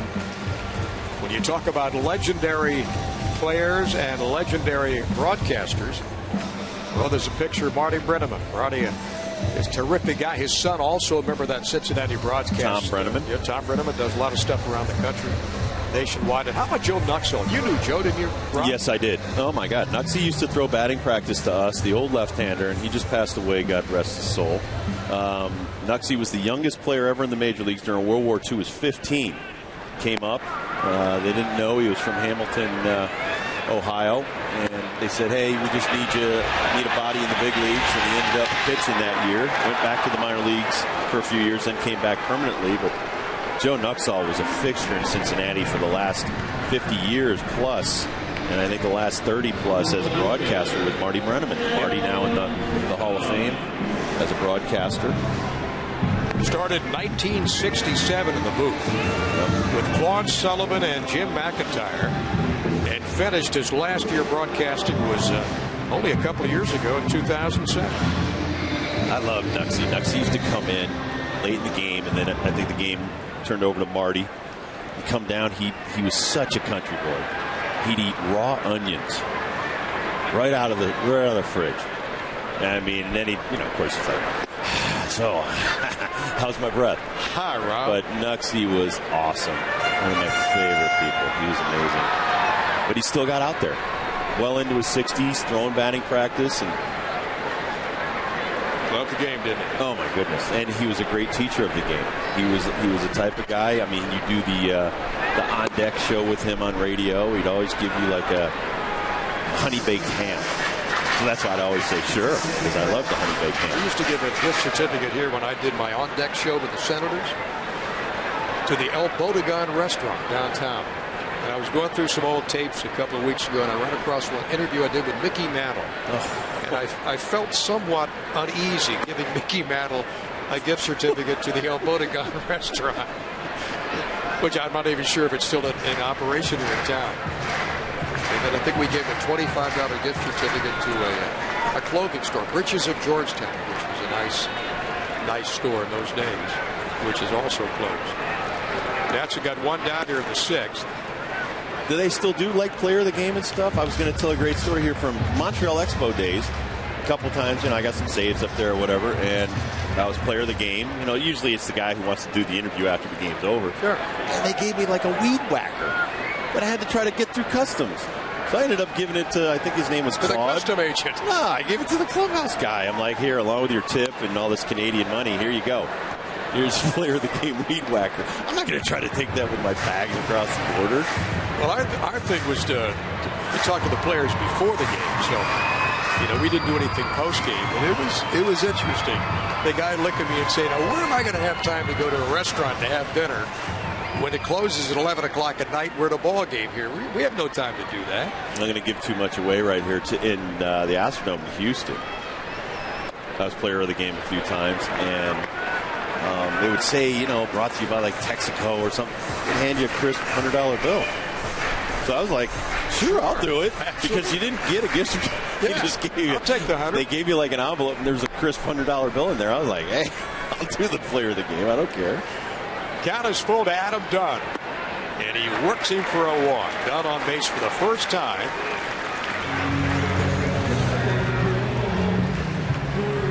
We'll cover the bases tomorrow. That's the Home Depot. Cover the bases with Adam tomorrow. And the ball game starting at 4:30 in the afternoon, the wrap-up game of this 3-game series. So Dunn gets on, and Elijah Duke steps in. Austin Kearns may even interview Adam Dunn. I know he bought his Nationals jersey that had the typo in it for some charity. Nice players that we have. And Dukes with a line to right. And Bruce has got a beat on it, and there's 2 down. And Dunn retreats back to first. Well, we're hitting a little bit harder now. These mistakes that Aaron Harang leaves up in the zone are getting hit a little bit harder the third time through. But once again, getting ahead with strikes is huge at this level. And Aaron Harang, 8 consecutive games with a home run. It's looking, we're trying to get that home run in the 9th consecutive game. And his location so steady tonight, he's walked only 1 batter. And that's Dunn at first base right now. Well, I think a lot of older, smarter, veteran pitchers pitch around Dunn. They're not going to let Dunn beat them. Josh Willingham back in the lineup tonight after a week of battling a viral infection. The first time in right field. First time he's ever played that position. Well, that's amazing in St. Louis for Albert Pujols, who's got, I think, 18 home runs and over 50 RBI. Ludwig's having a bad year. He was an all-star last year. Ankiel's having a bad year. And Troy Gloss is on the disabled list with a bad shoulder. So they can pitch around Albert almost every time. Yet he's still got 18 home runs. That's the same thing with Adam Dunn. If Zimmerman's not hitting well or Dukes, if I'm out there on the hill, I'm like, last guy in this on your lineup, Dunn, he's not beating me tonight. Yep. Adam Harang, as you look at the numbers, there's 14 national batters to hit fly balls in this ball game. It's still Pujols and Dunn over the last 6 years have more home runs than anybody. Oh, absolutely. In Major League Baseball. Well, I played with Tom Browning, who went 5 consecutive years with 15 wins or more. And he never threw harder than 85, 86, but he had impeccable command, just like Harang here. Was a fly ball pitcher. He'd give up 33 to 35 homers a year, but most of them were singular. He didn't walk anybody. So, I mean, it's just these little things that, we talk about. Hopefully our pitchers are absorbing this information and saying, hey, listen, the more strikes I throw and the more I pitch to contact, I'm going to give up a home run here. I'm going to give up a home run there. But I can't start trying to pitch away from contact where I walk 2 guys, then give up a 3-run home run. Right. That's killing me. Willingham fouls it off. Aaron's got 1 complete game this year back in April 12th, shutting out Pittsburgh. Same score we have now, 2-0 in a 3-hitter. Well, tonight, he's given up 4 hits. He's got the Nationals down 2-0 in the last of the 6th. With Ronnie Belliard awaiting. And then Josh Bard. No activity in either bullpen at this moment. Crowd kind of sitting back in their hands waiting for something to happen, as they did last night. And it's a full count to Josh Willingham. 8 home runs, 9 RBIs. The last 25 games he's played, going back to May the 7th. last homer, made 31st in Philadelphia. Runner going, and it's ball 4. All right, Bert Blyleven back in 1986 gave up 50 home runs, won 17 games. In 1987, gave up 46 home runs, won 15 games, excuse me. So, I mean, you know, the point that I'm trying to make is, yes, you're going to give up home runs. It's going to happen. And you have to, like, say, okay, I'll get the next guy. You know, but you don't have to be embarrassed by it. You don't have to try to pitch away from contact all the time. We have a lot of young guys with some great stuff, a great ability. And the final piece of the puzzle is getting over the hump mentally. You know, and saying, okay, you hit a great breaking ball right there. That's your job to do that. But hit this one and hit this next one. And you just, it's repetition. Well, Joel Hanran getting up, loosening up out in Randy Orr's bullpen now. Ronnie Belliard will see what he can do against Aaron Haranger in the 6th inning. Well, it's got to be any way you can right here, Ronnie. You got a good power hitting lefty on deck. You can get on possibly with a base hit, would make this a 2-1 game. That would put Bard in a position to either get us a lead or at least tie the score. Well, as you look down the batting order with Belliard hitting now, Bard next, and then Martis will be hit 4. Belliard fouls it back. Last night's trips out of the bullpen with Jason Bergman, Ron Ballone, and Mike McDougall, resulting in 1-2-3 scoreless inning. All 3 guys terrific.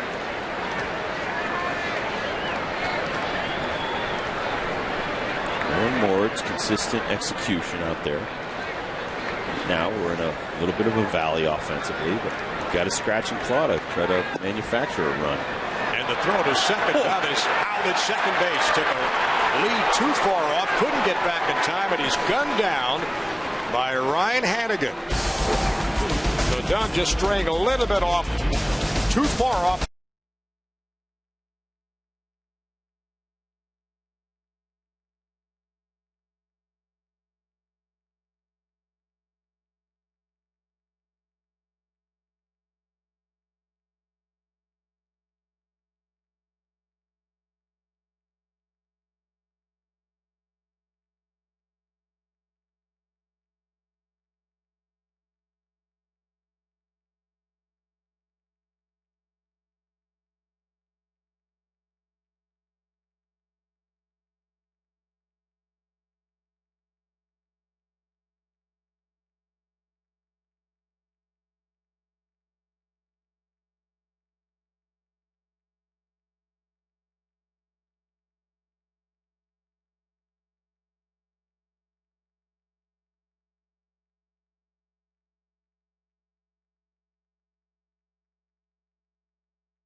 For the second, Chiron Martis, 6 innings, only 1 walk, 1 strikeout, thrown only 65 pitches. Adam Dunn, you just saw to end the 6th inning, picked off at second base by Ryan Hannigan. Well, last night, Will Nieves threw somebody out. That really helped our cause, keeping us in a ball game right here, keeping that 2-run lead intact. Hannigan noticing that Adam Dunn, being alert enough, guns him out with a perfect throw to second base. And Hannigan's got a good arm. He's thrown out 7 of 9 guys attempting to steal bases this year. That's outstanding. Ball to Guzman across the first, and there is 1 down in the Reds' 7th inning. This copyright telecast presented by authority of the Washington Nationals. It may not be reproduced or retransmitted in any form, and the accounts and descriptions of this game may not be disseminated without the expressed written consent of the Washington Nationals. So Hernandez is gone. We'll bring up Jay Bruce for the third time.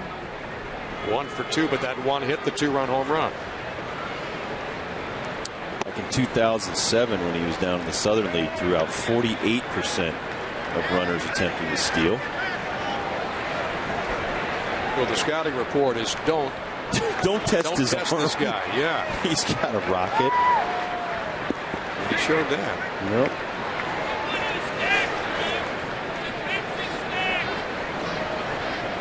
Josh Barrett is 2 for 12, and Will Neame is 4 for 15. One swing of the bat, and that's Jay Bruce upper deck. And that's the 2-0 Reds lead. It's been that way since the second inning. Jay Bruce, 1 home run off left-handed pitchers this year, 14 off right-handed pitchers. Once again, though, Johnny, 2 nights in a row, well-pitched ball game by the starter, giving the Nationals an opportunity to win the ball game. Doing his job. 2-hit, 2-run ball game right now by Chiron Martis. Gonzalez a hit, and the home run by Bruce, and that's it. Both coming in the second inning. Well, this has got to be one of Chiron's better efforts of the year. Cunningham can't get this. It'll go up against the wall. And Bruce with his second base hit into second with a double.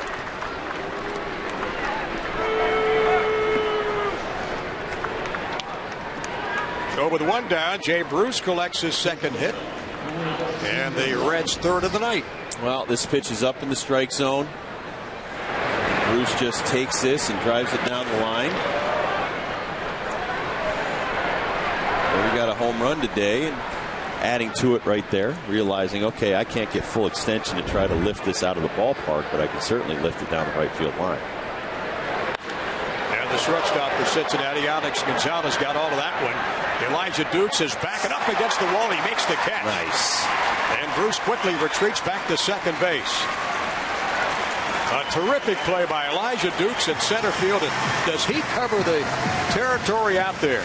Yes, he does. Yes, he does. And when he's in right, he covers a lot of territory. Last night made a great catch against the wall right here. Get on your horse, Elijah, and start running. And he comes right in contact with the wall as he makes the grab. And he knew exactly how close that wall was. When you hit that warning track, you should know, shouldn't you? Oh, absolutely. But watch the alertness. Okay, I got a guy in second, 1 out. He might tag and try to get to third, and he alertly throws it right in.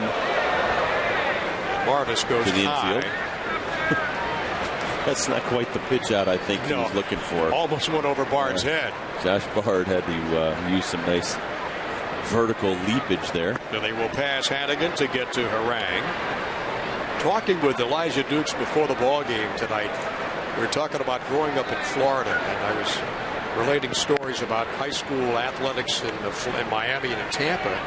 And I asked him about Hillsborough High School. Did he ever play against Hillsborough High? I said, Mr. Holiday, I went to Hillsborough High. He said, oh, what did you? He said, you ought to know that if you follow my career.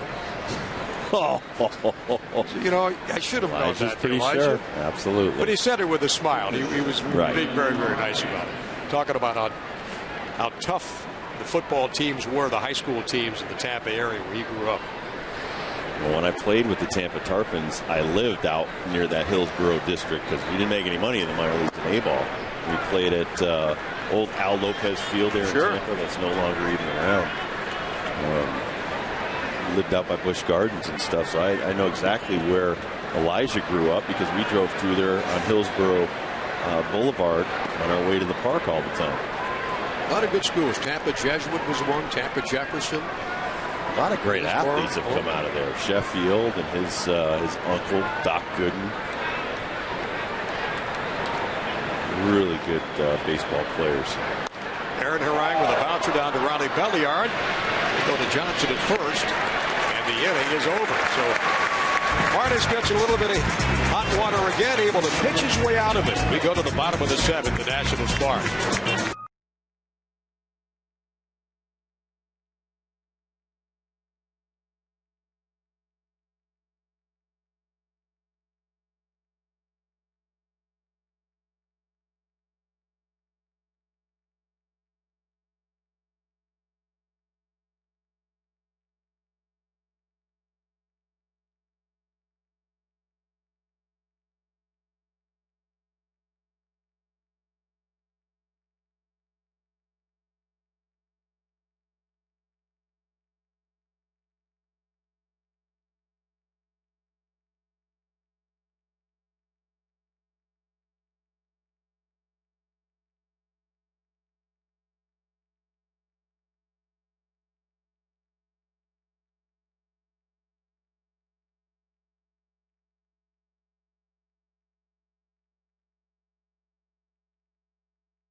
some National fans enjoying this ball game tonight here at the park. 2 runs, 3 hits for the Reds. No runs, 4 hits for the Nationals. Get your red on to buy yourself a Grand Slam flex plan today. Get 4 games to pick from. Get 1 free. 5 different flex plans to choose from so you can enjoy ultimate flexibility. You can pick your plan, pick your games, pick your seats, and get a free game. It's that easy. For information on the all-new Grand Slam flex plans, how about calling 202-675-NATS or visit nationals.com/Grand Slam. Johnny Holiday in for Bob Carpenter this evening, along with Rob Dibble, one of the original. How many other nasty boys were there? 2. There had Norm Charlton and Randy Myers. Yep, that's well, it. I was a setup guy back in those days. Come in 7th, 8th inning, bases loaded, and try to get out of Nasty the didn't jam. mean that they were nasty. It was our stuff. It had nothing to do with the personality. No. And actually, Randy had just gotten traded over from the Mets. And during spring training, was watching all of us warm up. And we had the late Tim Liana. Had a great knuckle curveball. Tim Burgess had a big breaking ball changeup combo. He was 6'7". And then myself, Norm, and Randy all threw 95 miles an hour. So he just said, God, all your stuff's nasty in this bullpen. That's and where it came from, huh? And then we had a 9-0 start that year. Went wire to wire. And the name kind of stuck. Kind of put the exclamation point on it with sweeping the Oakland Athletics. But it never meant that we were mean and nasty guys, although we were. It was more meant for the stuff in the bullpen. Ronnie Belliard was up when they got Adam Dunn drifting off of second to end the 6th. So Ronnie leads off here in the 7th.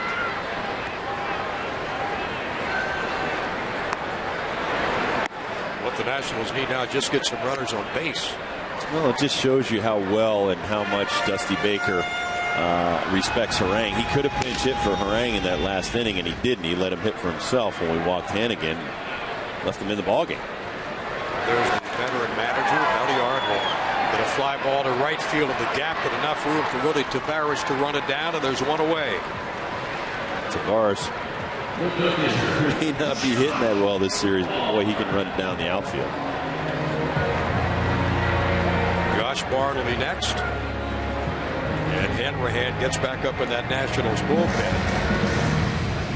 And we may have seen the last of Chiron Martis tonight, who's been absolutely masterful on the mound, save for that 1 pitch to Jay Bruce in the 2nd inning. And every bit as good as that complete game against the Cardinals. I mean, he has had great stuff working all night, changing speeds, first pitch strikes. It's been outstanding.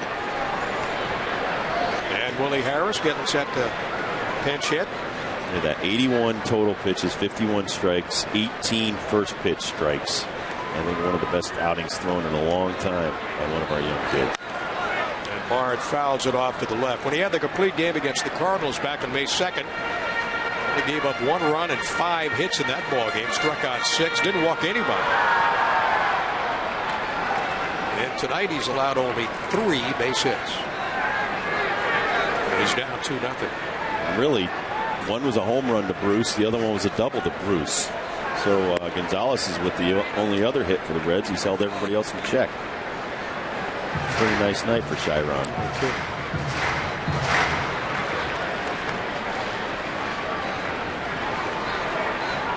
And the 2-1 pitch to Josh Bard. Held away on a play. And the count goes to 2-2.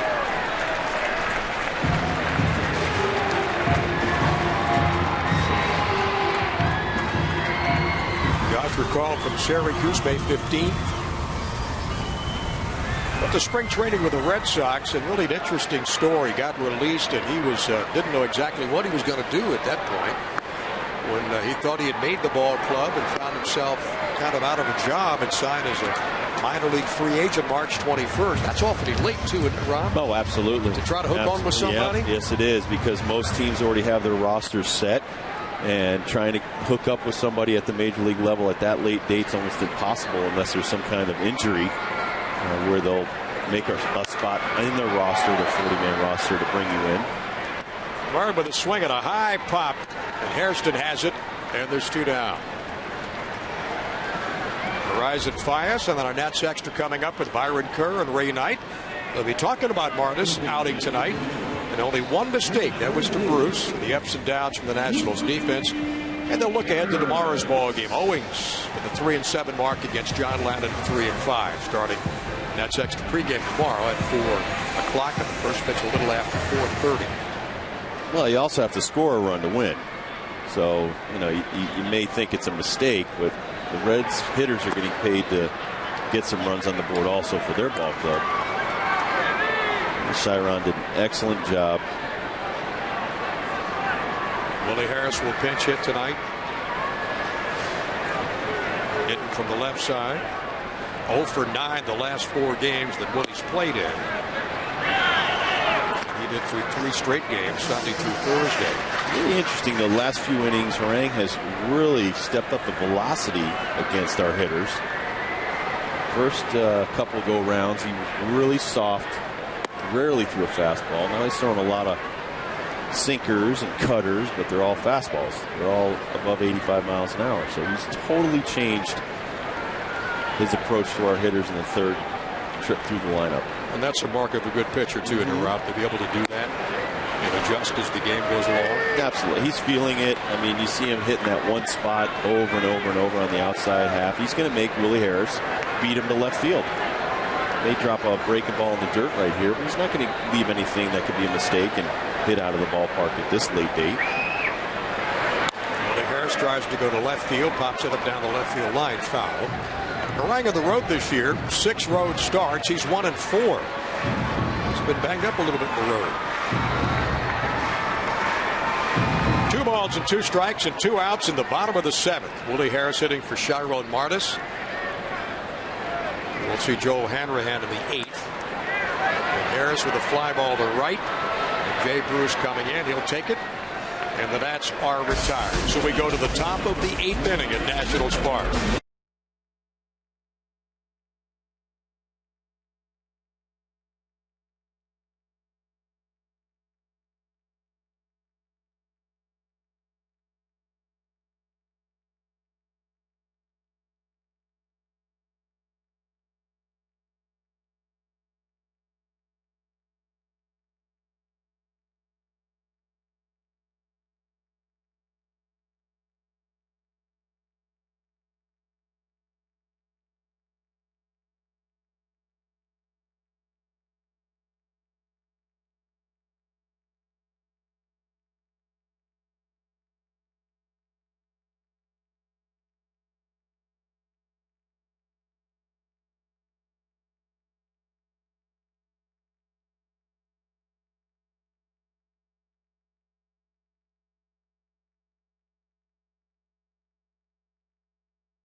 Inning and a great outing tonight for Chiron Martis. He gave up only 2 runs, 3 hits to Cincinnati in his 7 solid innings on the mound. You can't pitch any better than that. That's exactly what's expected of you. Go out there, go through the lineup 3 times, try to get the ball to the 8th inning. Hanrahan comes in, 26 in the 3rd innings pitched, 38 hits, 20 earned runs, 12 walks.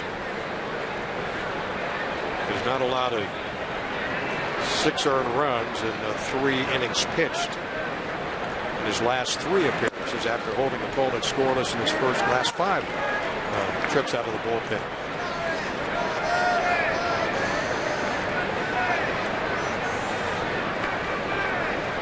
So Jerry Hairston goes to work against Hanrahan here at the top of the 8th. Fastball misses outside, and it's 1-strike. Willie Tavares is next for the Reds. Then comes Brandon Phillips.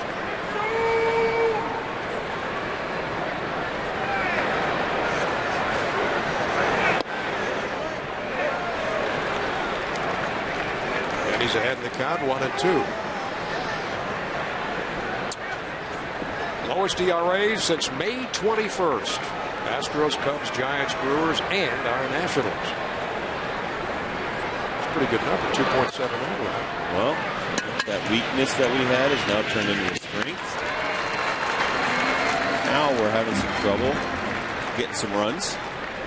But you know what? The hitters did it for 2 months. Now it's time for the pitchers to go on a roll, and the hitters will catch back up. And Harrison retired of the ground ball to Guzman. That's the first out here in the 8th inning. Our overall earned run average is still a run higher than the closest competitor, which is the world champion Philadelphia Phillies. So we need to get that down under 4. I think if our starters keep going 6 and 7, giving up 3 runs or less or 2 runs or less, we're going to win a lot more ball games. It's harder to come back from 4-0 early, 5-0 by the 5th inning than it is to try to come back from a game like this. As a comebacker to Hanrahan, the ball came right in his glove. The bat went right to his right.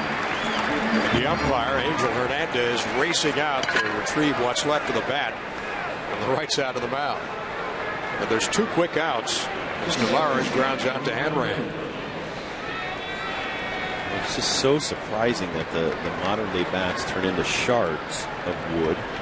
And they're just Have you ever seen a year like this? I've never, but over the last decade. That's the maple bats, isn't it? Well, it is ash too. I mean, all the bats are just, for some reason, I know they're very top heavy, but a lot of guys in my day used to shave the middle of the bats and what we call boning the bats to try to harden the end, where you're rubbing it on either the sink in the bathroom or a big leg bone of a cow, and that's so you can have the bat last as long as possible.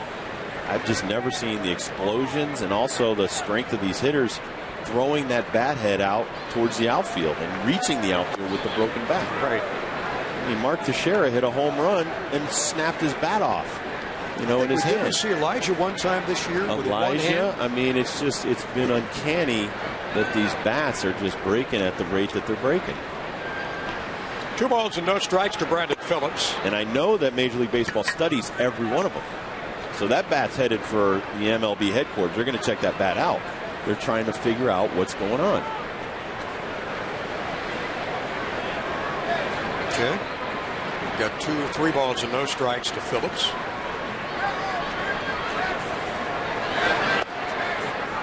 And catches the outside corner for a called strike.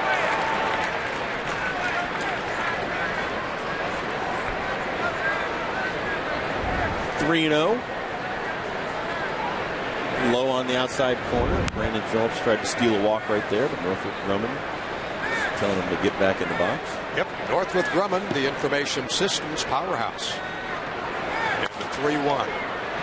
Down to the short. Guzman, nice play across to Johnson. And the side is retired. Top of the Nationals order coming up as we go to the bottom of the 8th inning with Guzman and Johnson and Ryan Zimmerman. Nats need a run or 2 to tie.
As we move to the middle of the 8th inning, now the Potomac Nationals invite you to join the party this summer at Ladies Night on Thursday.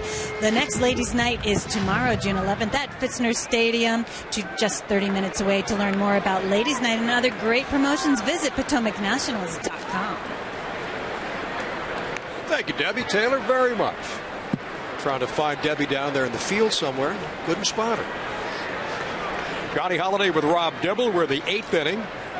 In the top of the Nationals order, trying to get something going. Guzman, Johnson, and Zimmerman. Guzman's got a couple of knocks tonight, including a triple, but 2 through 6 in our lineup, 0 for 12 on the night, Johnny. That's where we're getting hurt. We got to get it going. And Harang looking for his second complete game of the year. Bouncer down to Hernandez. He'll take it unassisted. Guzman is gone in the 8th. So there's one down. Nick Johnson. And 0 for 3. Rhodes and Weathers. They both came in last night. Arthur Rhodes starting off as a terrific starter. He's with Baltimore, works his way to the bullpen, and boy, can he bring it. Well, Weather's not bad either. One's traveled a lot of roads. The other guy is kind of weathered. Only an all-state soccer player. We call him. There you go. All-state soccer. 1 ball, no strike to Nick Johnson. Zimmerman next, and Adam Dunn. If you're not going to get it done, you can't get it in a better situation to get done than you can right now with these guys. Coming up, 2-0 Reds in the 8th. JZD, time to get it done.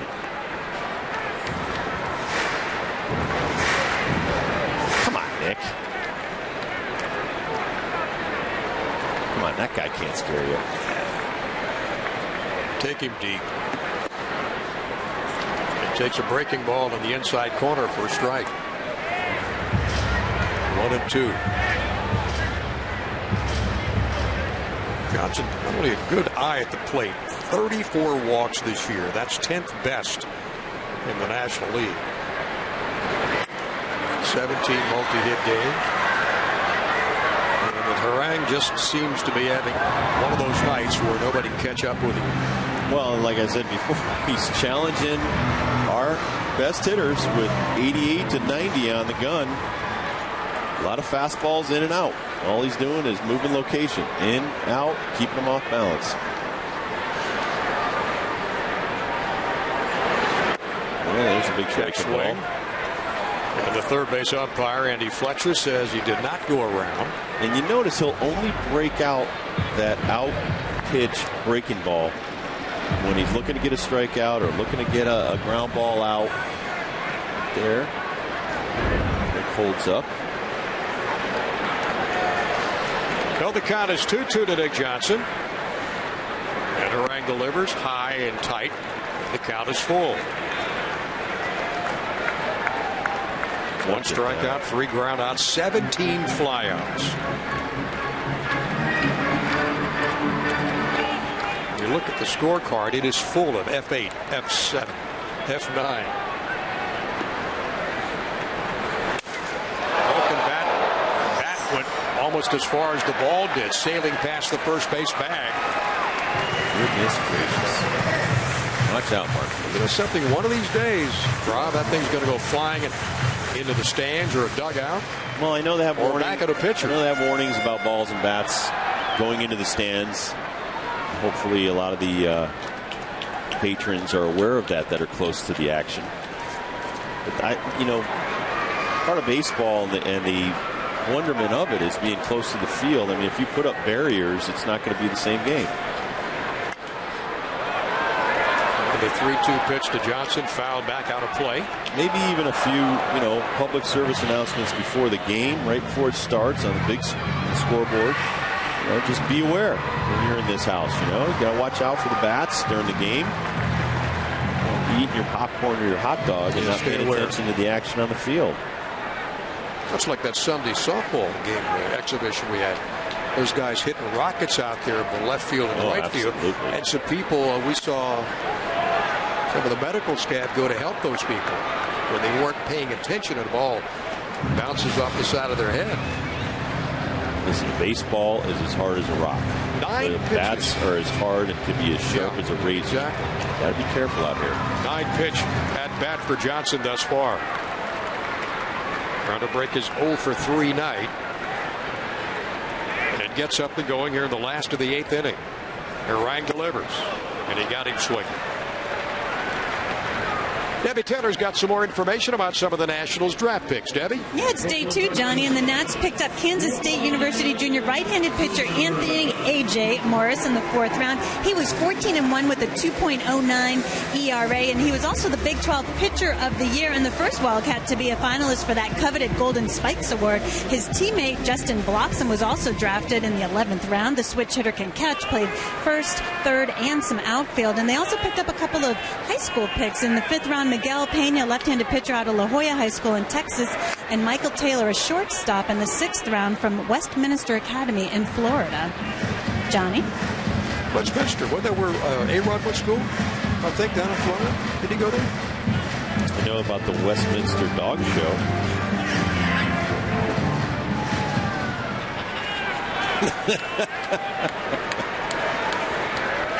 Yeah, I think that's where A-Rod went to school down in Miami. Westminster. Westminster. Zimmerman with a no ball and 2-strike count. Harang gets ahead of him quickly with nobody on. Time running out for Washington tonight, trailing at 2-0.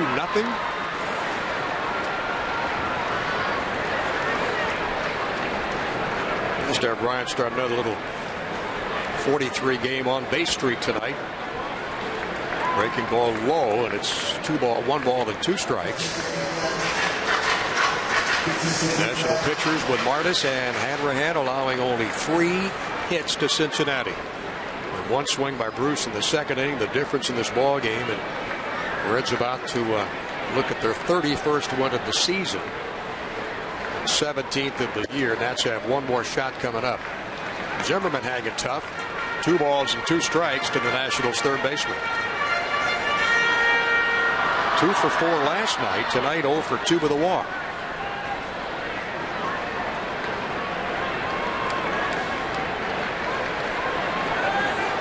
Gutfield playing straight away for Ryan. Harang with the 2-2. And Zimmerman gets on with a base hit to right. Well, Rob, he's really got that. He's been going to right field, the opposite field, more this year than any year we've seen. And that was not an easy pitch right there, but it was pitch number 122 for Aaron Harang. That'll do it for him. Dusty Baker coming to get his starting pitcher, but great swing right there, great approach. Still got jammed, a good pitcher's pitch up and in. Fights it off for a base hit. Now Adam Dunn gets to come on and face Arthur Rhodes, probably. Yeah, there's a call.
Trying to shut out this mini national rally here in the 8th inning with Zimmerman down at first base. And coming up, the Nats and Reds go at it once again tomorrow. It'll be John Lann on the mound for the Nationals. He'll try to get back in the winning column. He's 3-5, and Michael Owings goes for Cincinnati. And our coverage beginning at 4 o'clock tomorrow with the first pitch about 4:35 here on Masson 2. So we hope you join us then. But this one's not over yet. The left-hander Arthur Rhodes coming in. He came in out of the bullpen last night, and he's got some incredible numbers this year, as they've got one of the best bullpens in the National and all of Major League Baseball, for that matter. Well, and Owings, who's pitching tomorrow for the Reds, he's been more hit than miss. Known as a great hitter. He's 3-6 with a 4.9 ERA. More hits than innings pitched, 64 to 60, 2/3. 30 walks and 41 strikeouts. 8 home runs so far. Rhodes had gone 8 innings without allowing a run until Guzman touched him last night for a home run. So it's lefty against lefty. Adam Dunn in against Arthur Rhodes. Well, tonight's outing by Harang will break that string of 8 consecutive games allowing a home run. And Dunn is looking for his first hit. He's 0 for 10 against the left-hander. 6 strikeouts. 1 ball to no strikes. Zimmerman at first. A shot to the first baseman. Nice grab by Hernandez. Steps in the bag. And that's it for the Nationals. We go to the top of the 9th. Time running out for this ball.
Brought to you in part by Southwest Airlines.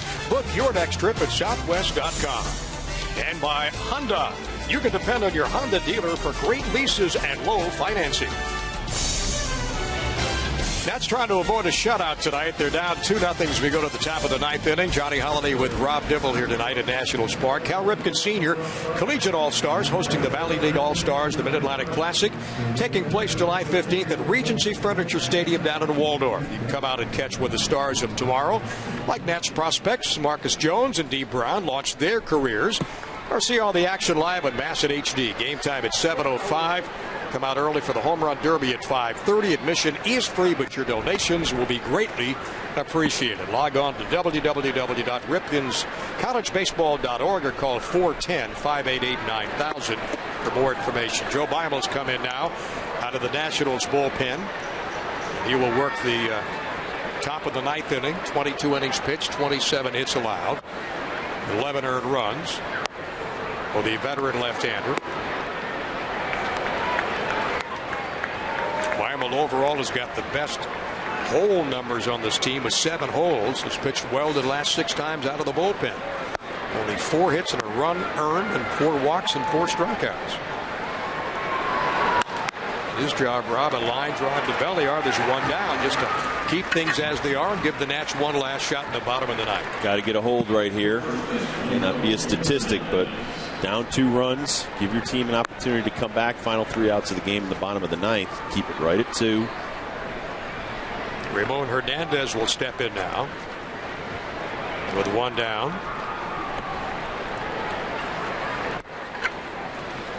Jay Bruce on deck in a rapidly moving ball game tonight. Bible catches the outside corner for strike one. Jay Bruce got a couple of hits tonight out of the 3 Reds hits. Another home run, another double. Thunder off to the west, and a few drops hitting us, Johnny. Drops are hitting us. They're not going to melt. No need to close the windows. Keep them open. I like the way you think. Carp would think he was going to melt. Hurry, Joe. Close the windows. You know those guys from Oklahoma, don't you? I know. Those guys from Florida, we're used to this stuff. Some of the fans heading for the undercover part of the Nationals ballpark. That guy's okay. He's going to stick it out. Good for him. Shot to Zimmerman. That's a catch. It's a catch. Andy Fletcher says no question. Second tremendous play that he made. And, well, Jay Bruce, 4 drive of the game, this 2-run homer, which has given the Reds a 2-0 lead, which they've held since that second inning. Well, that's the difference in the ball game, Johnny. That one swing of the bat. Guy on base. Aaron Harang pretty much stymied Nationals offense. Last couple of games. Grounder down to second. Belliard should have this on to Johnson. And there's 3 up and 3 down. We go to the bottom of the ninth. Elijah Dukes and Josh Willingham.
He is very impressive. I was always taught pretty much, rule of thumb that if it's an hour rain delay, the guy that was out there on the hill last, he's done for the night. Sure. Yeah, and then you warm up somebody else. And you have David Weathers and some other really good arms down there. But Cordero, 2 hours and 10 minutes, he really must want the save bad because he's back out there on the hill. Yep, 14 consecutive save opportunities this year. 117 in the American League and 109 saves in the National. Mr. Consistent. Yep. You talk about a throwback guy, huh? This guy wants to get out there and play. He wants to get out there and play some ball. I mean, most of the time you do it to protect the guy because you're going to go from the kind of humidity and the rain and you're going to go sit around in an air-conditioned climate inside that locker room. Elijah Dukes at first base. He had walked in the bottom of the ninth at 9:30 or thereabouts. I hope he was stretching inside while he was waiting to come back and play. And Josh Willingham will step in against Francisco Cordero. This is like my softball league, though. You start with a 1-1 count. Here you come back out. It's a 3-2 count. And Cordero delivers. Isn't that ball four? Oh, it was a 2-2. Oh, man. The scoreboard had 2 hours and 10 minutes to get it right and couldn't handle it. Couldn't do it. Now the count is 3 balls and 2 strikes to Josh Willingham. All 50 fans are now excited. It's Virtue's second. Willingham goes to first, and Dukes goes down to second. They are military, always there. Yep, right there behind the Nationals dugout. Homie's a great time at the ballpark, too, Rob, when these guys introduced right behind home plate. Thunderous standing ovation.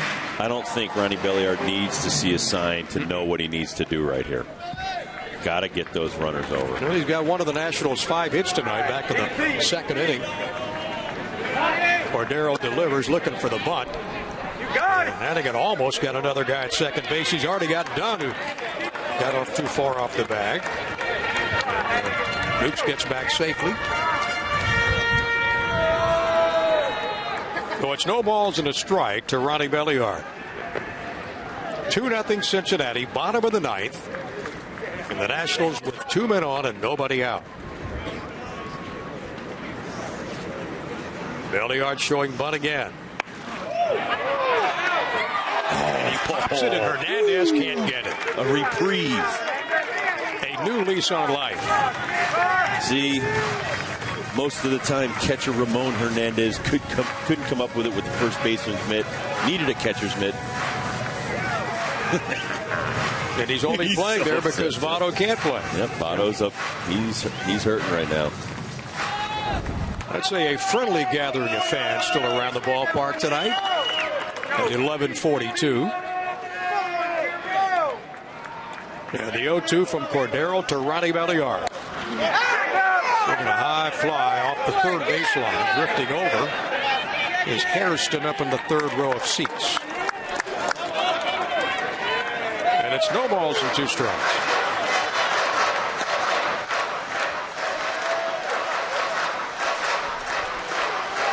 Belliard 0 for 9 career-wise against Cordero.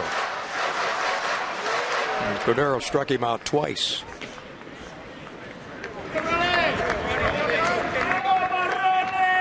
Dukes off second. Willingham off first. Pitch outside for Martis did a great job. 7 innings, 3 hits. Hanrahan, 1 inning, no hits. Beimel, 1 inning, no hits, no runs. And the 1-2. And there's 1 down. 0 for 10. Didn't get the job done.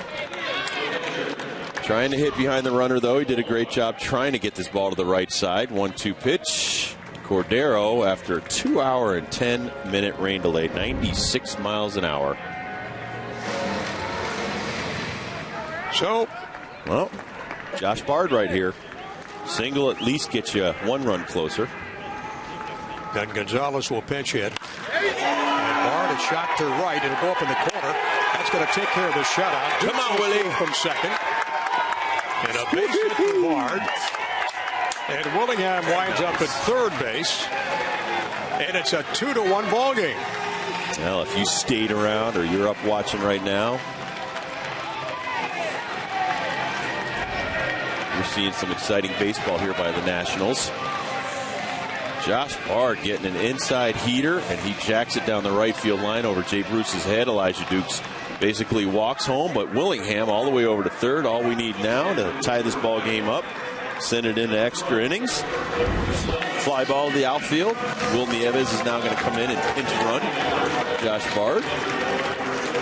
And Anderson Hernandez will come up to pinch hit, and Bard's got two hits for the night. Alberto Gonzalez. I'm sorry, Gonzalez. Yeah, Hernandez is waiting on deck. I like it. And the Nats with runners on the corners now. And Gonzalez will take a pitch outside. 1 ball and no strikes. Well, Alberto, I know he's young. He's got a job to do. He's got to try to hit this ball hard somewhere on the ground away from third and first. And then Will Nieves has to try to break up a double play. I'd rather have a fly ball to the outfield. But Cordero a little bit tight after the 2-hour rain delay. Goes behind in the count. 2 balls and no strikes. David Weathers, who we saw last night out in that Cincinnati bullpen. 2-1 Reds in the bottom of the ninth.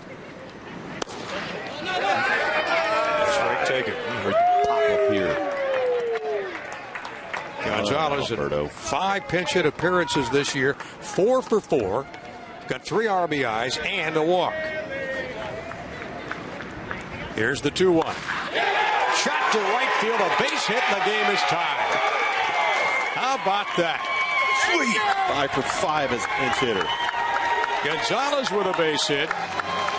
Willingham will score. And we're tied at 2. And the Nats with a winning run at second base. And let's take a look at it once again. Well, now you know why. After an hour rain delay, you usually take a guy out of the game. He's throwing hard, but right down Broadway, Alberto Gonzalez ready for 95. Hits it to right center field. Great job, Alberto.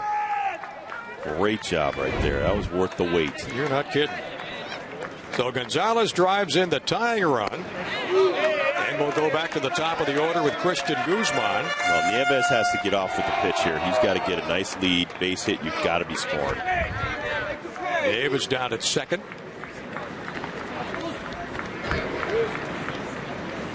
The pitch inside and tight, back and Guzman away.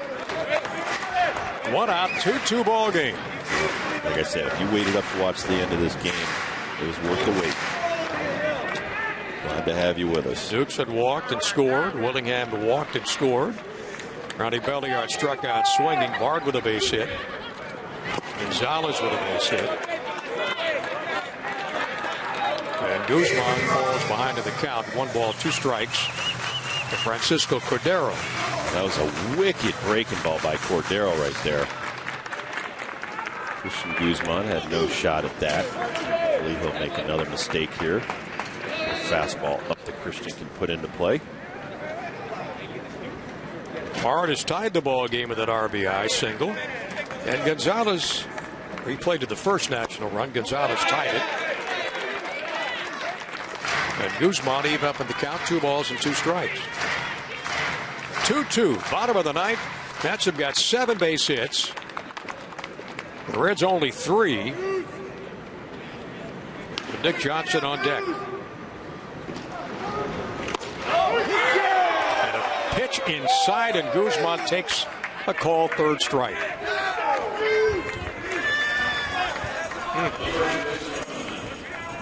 This is a moving 2-seam fastball right here. You've got that 3/4 whip action by Cordero.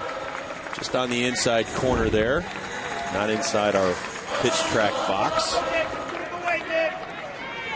Got to be swinging, though, after 2 hour and 10-minute rain delay. The umpires don't want to hang out here all night. So Nick Johnson will face Cordero. Swings at the first offering, fouls it back. Well, good thing he didn't hit that. That was a very good breaking ball by Cordero. Probably would have been a ground out. Nick tonight flew to center back in the first, popped to short. Flied out to right and struck out swinging back in the 8th inning.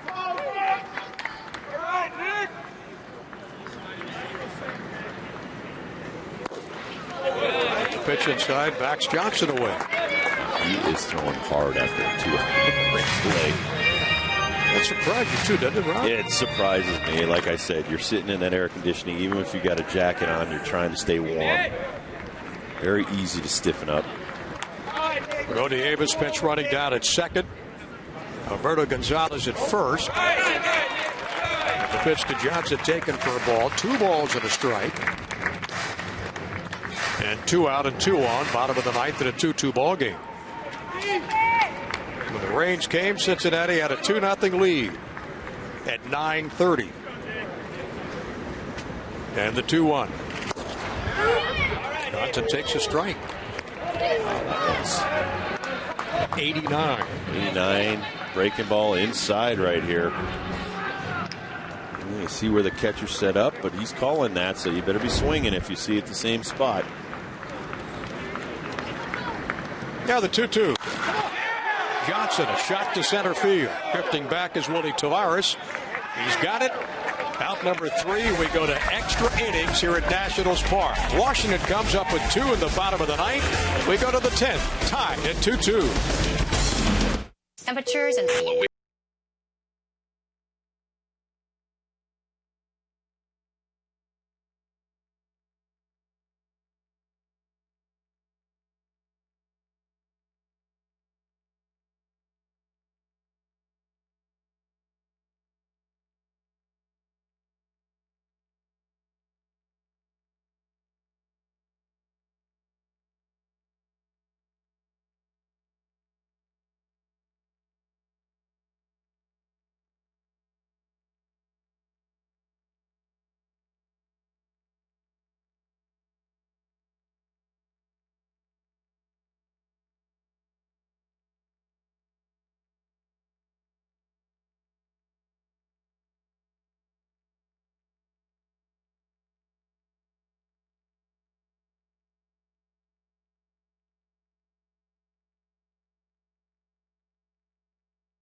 Nationals come back and tie this ball game with 2 runs in the bottom of the ninth. RBI singles from Josh Bard.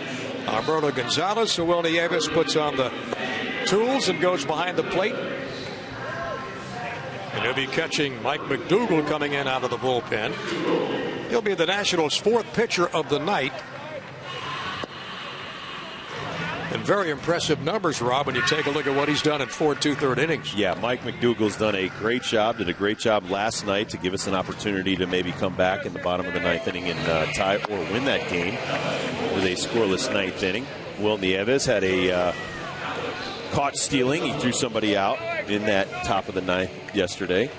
So Mike McDougall, the 3rd reliever to come in, try to keep this score right where it is, give the Nationals an opportunity to win at the bottom of the 10th inning. 6 games up for the ball club, has given up 1 unearned run and stranded all 3 runners he's inherited. And that's a number that the Nats would love to change right now. Reds 2-4. The Nationals 0-7 in extra inning games.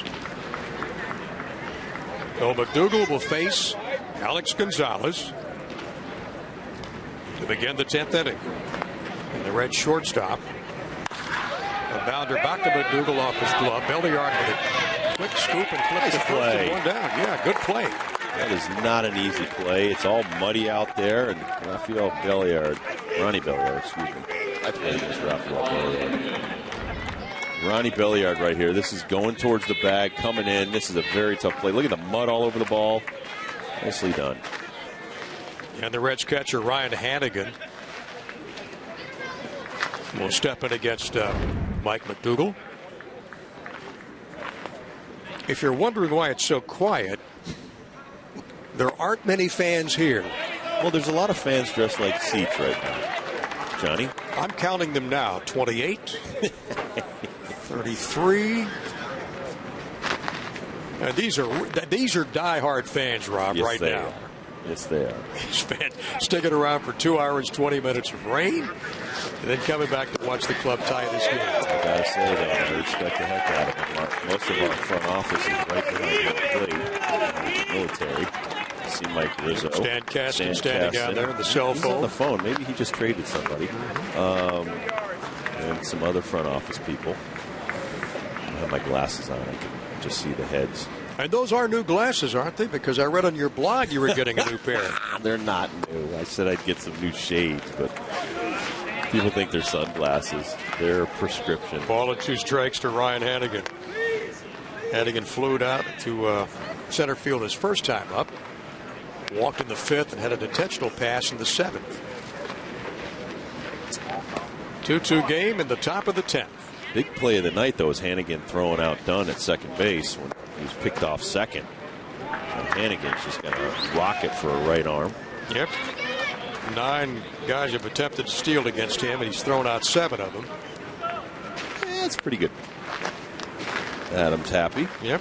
2-2 chance for us to win the ball game here. Just going to keep it right there. 2-2. Bottom of the 10th. With Zimmerman and Dunn coming up with Dukes in the bottom of the inning. Off of Nick's glove into right field. It'll be a base hit. Well, I almost think Ronnie Belliard had a beat on that ball. He may have caught that ball, and if McDougal could have gotten over there, that may have been a play at first base. So Nick doing a great job trying to knock it down. Now watch where Ronnie Belliard is behind Nick Johnson. He gets a great jump on this ball. Boom. And Nick hits it.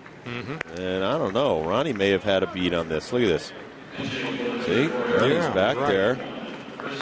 And then it hits to the left of Ronnie Belliard. So with 1 down, Hannigan gets a base hit. His first of the night. That's the 4th for Cincinnati. And Chris Dickerson will be the pinch hitter. Well, he's been waiting all night just to ground into this double play. Nice. And takes a pitch outside for a ball. I guess we're not getting that pitch. No? Okay. It's good to know.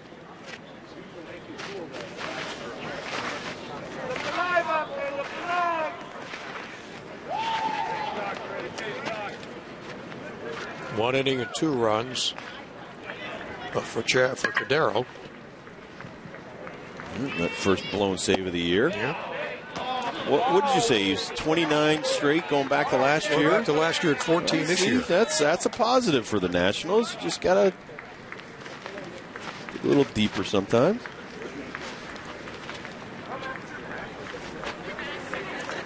Yeah, it's probably David Weathers if they think they get the lead. That's not going to happen. Dickerson. Google just misses outside again. Last 23 games and 12 starts, hitting .308.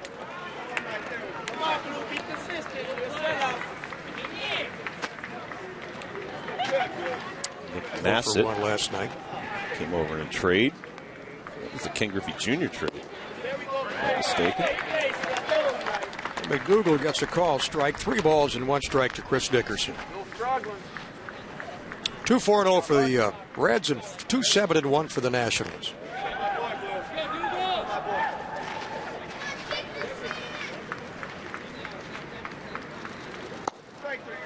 Nice. Hannigan on first base.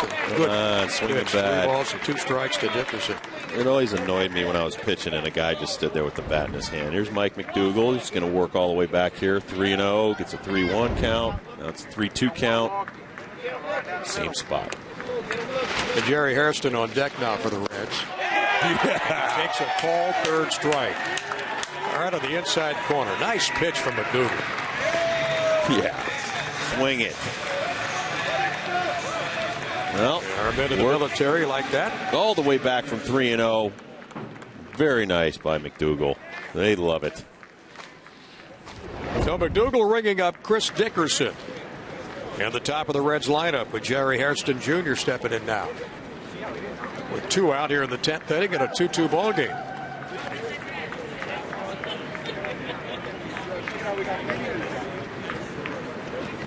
Yeah, to get it first. He's pumped up now. It used to pump me up. Like I was going to say, I didn't like when a guy would just stand there and not try to earn his way on when I got behind 3-0. 96, too, on that gun. That motivates you even more, Johnny, to want to come back all the way, finish a guy off 3-2, get that third strike. The no balls and a strike to Jerry Hairston. He's had a pretty tough night. 0 for 5. He's behind in the count to McDougal. No balls and 2 strikes. As we hit midnight in Washington, D.C. Jump it up a little bit, little man.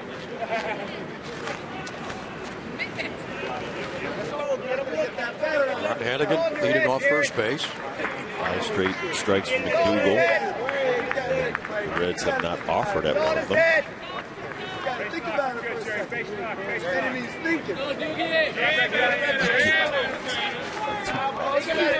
thinking now.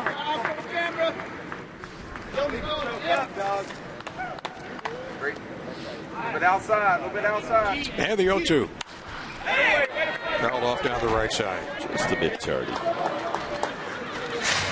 Johnny Holiday along with Rob Dibble here in Masson. Nice to have you with us tonight. Those of you who have stuck around with us since way back at 7 o'clock.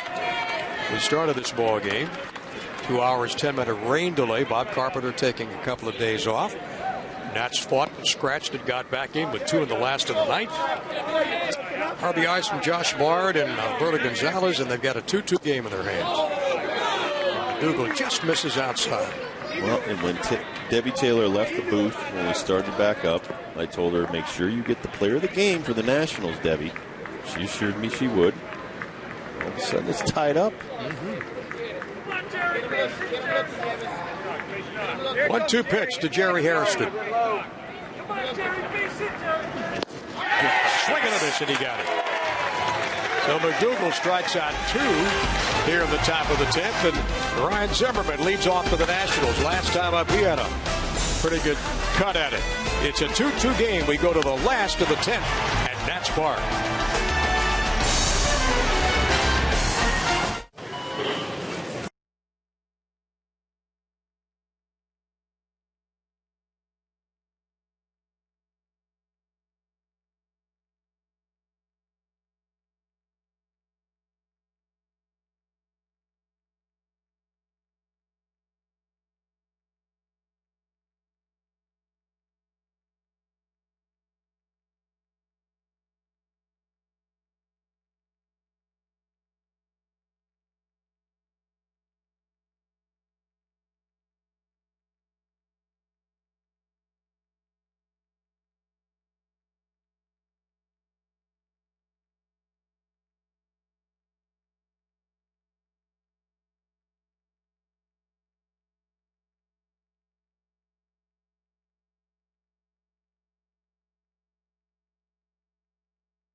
And Alberto Gonzalez came through with base hits. Wow, this is a great job. Elijah Dukes, Josh Willingham drew some walks. Bard gets us 1 run closer with a single down the right field line. And then Alberto Gonzalez, the dagger, tying run. Some free baseball now. Bottom of the 10th inning. Adiacta, Jim Riggleman looking on. Those two couldn't be happier.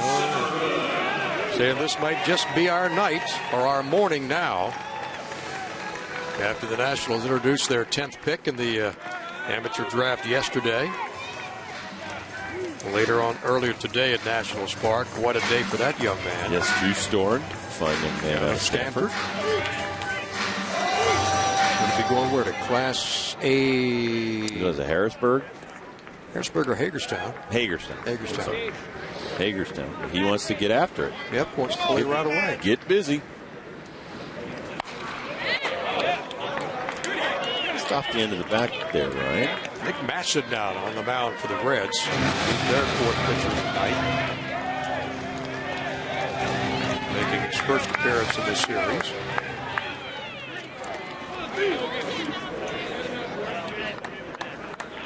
Masson kind of stingy with the runs too, Rob. Oh, their bullpen's excellent. Top 5 coming into this series. Last time he gave up a run back on April 24th. Off the DL for about 15 days. A strain left oblique muscle. In his 17th appearance this year for Cincinnati. And Ryan Zimmerman brings him up, swinging, and there's one down. Yeah, he came over from the White Sox along with Danny Richard in exchange for King Griffey Jr. in cash. Trade deadline last year, July 31st, 2008. Well, tomorrow the Nationals cover the bases with Adam Dunn. Nice to see him get the job done right now. 0 for 3 in this ball game. Walked in the 6th. Average down to 257. One swing of the bat and finish this baby off. Bassett inside. It's 1 ball, no strikes to Adam Dunn.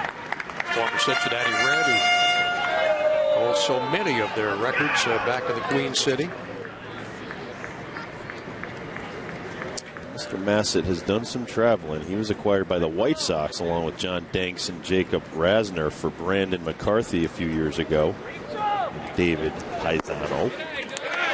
And he traveled over to Cincinnati in another trade. He was minor league pitcher of the year with the Rangers. Actually, minor league pitcher of the month back in July 2005. And when I talked to Kenny Williams when he traded him to the Reds, he was very high on their prospect list. Had made the team out of spring training back 2007. Sometimes when you're trying to win right now, you have to give up some good prospects. He signed with the ball club to just through this year. 3 balls and no strikes to Adam Dunn. That's just trying to get a runner on base now in this 2-2 game, bottom of the 10th inning. Yeah, they have him for a while, though. He's just got a little over a year in the big league experience.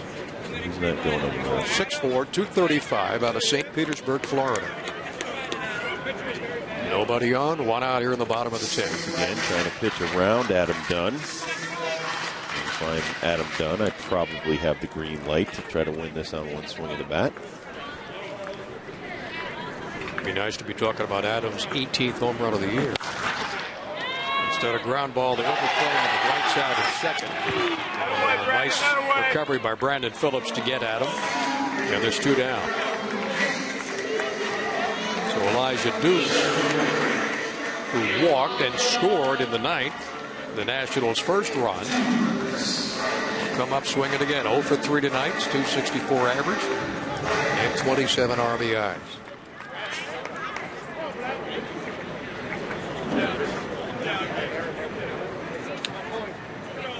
Nick Masson retiring the first 2 Nats he faces here in the 10th inning. Pretty wicked slider at about 89 miles an hour. We used to say to our guys late in a ball game like this, right man, right time. You got to go up there thinking, okay, 2 outs. And the bounder right back to Masson. Easy toss to first base, and it's a 1-2-3 10th inning for Nick Masson. Well, we go to the top of the 11th. We are tied at 2-2 in Washington.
It's for Washington.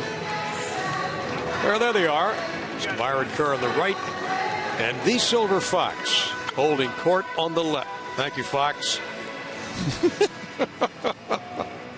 The Rays ready to go out there and play some third base right now. We haven't told the Fox and Byron they're going to do an hour post game coming up in a few minutes. Good luck, gentlemen. We're all counting. Hey, I've been out there while you and Bob sit here talking about stuff like that. Believe me. Mike McDougal face Willie Tavares to lead off the 11th. Tavares and Brandon Phillips, then Lance Nix. In a 2-2 game. Tavares takes a strike. Willie Tavares working on an 0 for 4 night. Looking at an 0 for 5 if he makes an out right here. I forgot that McDougal went to Wake Forest, didn't he? Signed by Baltimore. 21st round, the 96 first-year player draft. Second team All-American. First team All-American by Baseball America. And had a heck of a year in the Atlantic Coast Conference and wins and ranked second in ERA. Had the first no-hitter in the school history against Duke back in March 12th of 1999. Yeah! Tavares will sky one to Dunn and left, drifting back and takes it a couple of steps in the warning track. And there's one down to the 11th. Yeah, I think that's about all Willie Tavares has in that bat. He had 70 infield singles one year with the Houston Astros.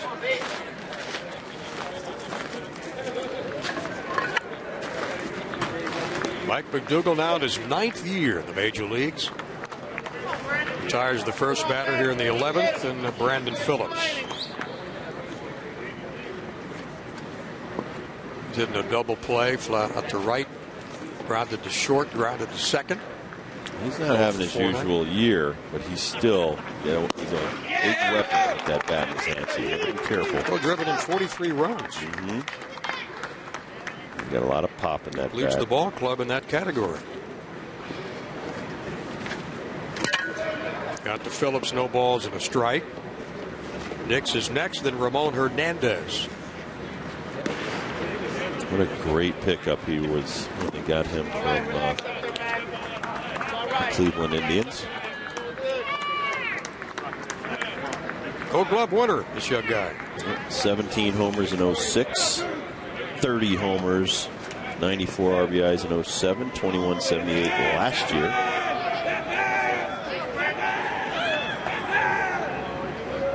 McDougal delivers and a swing and a foul.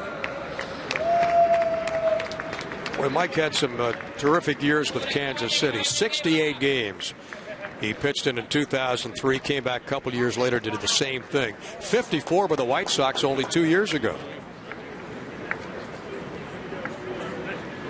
Racked up 144 innings. A couple of minor league appearances down with Kansas City, rather with Omaha and with Wilmington before he got to the big leagues.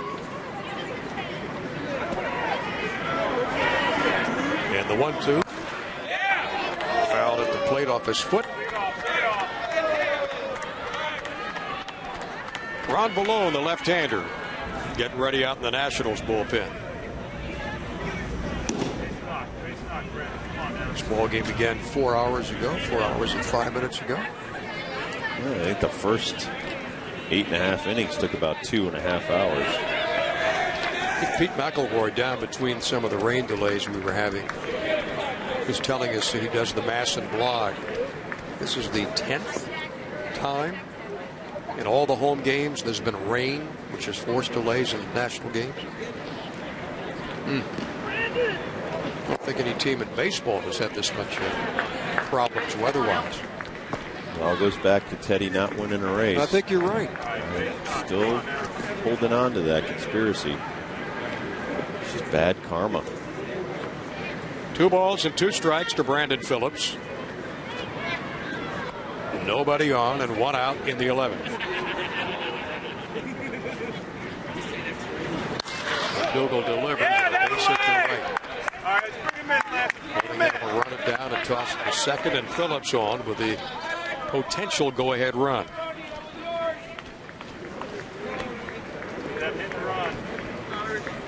So the 5th base hit of the night for Cincinnati. Well, this is kind of a 4-iron shot in the right center field. Pretty good pitcher's pitch. Went with it. Ed Phillips on base for the first time tonight. Lance Phillips hit by a pitch in the first inning.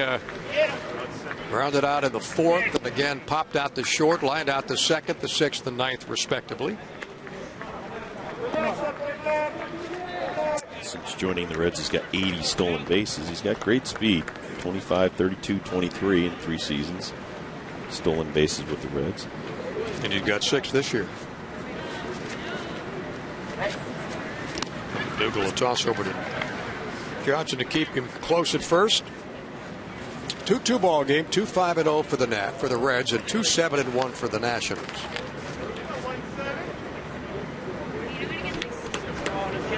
There's a eerie silence in this ballpark. It's almost like we don't want to speak too loud. Yeah, they could probably hear us out. I'm sure they can. They're looking up my voice. Looking up from the dugouts right now. It's more like a golf tone. Like the all-night disc jockey. Dr. Johnny Arnold. This is the dividend. I'll be around till 6 tomorrow. Got some Arnold Stang for you.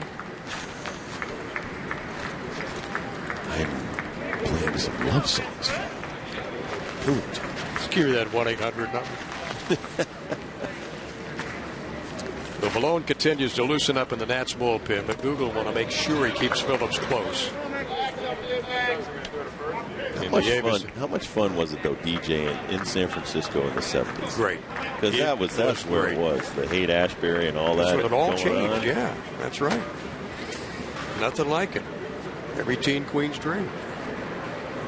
Did you get to see Jim Morrison? I did not. Grounded foul. Nope. Played Light My Fire a lot. The long version. In that, 6 minutes? 7 minutes? I used to play Light My Fire in El Paso, which was about 5.5 minutes back to back. And explain to the listeners why you would do that. With a bridge over troubled waters, because I could be in my car and across the Golden Gate Bridge by the time that triple play finished. Mm-hmm. But also sometimes if you need to take a bathroom break. Oh, yes. You play a long song. Sure. Yeah. It went from 2-minute records to about 5 minutes and 6-minute records. Here we got a 2-2 ball game. We're in the 11th inning, and McDougal delivers inside with Phillips at first base, and you know they're going to keep him tight. Ever meet the Grateful Dead? Oh, yeah, Jerry Garcia? Oh, sure. Deadhead. Really? Right here. No kidding. Yeah, my wife. It's one of the things you would not think a 5th grade school teacher. I wouldn't want to go that way, no. Oh, none of my wildest dreams. Here's the 2-2. Got him swinging. That's when I knew I loved her. Oh, there's some layers to you, like an onion. So Nix goes down swinging. Well, here's McDougal right here, just challenging him with some 95-mile-an-hour running heat. Watch him run away from it. That's a great nice pitch right there by Mr. McDougal. Well, you talk about getting the job done. The bullpen is really, as we talked at the top of the show, the last 16 ball games, 3-3, 2.79 ERA for this bullpen. Down from 6.65 the first 40 games of the year. So McDougal delivers to Ramon Hernandez, having to play first base these days with Votto out injured. Steve McCaddy has done a fine job since taking over stopwatch going for it. Well, you want to time his to home plate. He's got to get that ball into Nieves in less than 1 to 1.2 seconds, or else Nieves won't have a good shot at throwing Phillips out. Phillips at first, 2 down here in the top of the 11th, 2-2 ball game. I'll get my stop. And Hernandez, 1 ball, no strikes. McDougal from the stretch. It's a beautiful 1-1-8. 95-mile-an-hour heat, that helps. What started outside came right back across the outside corner of the plate. As soon as he breaks his hands, that's when you start your clock. Okay. And then when the ball reaches the catcher's mitt, that's when you stop your stopwatch.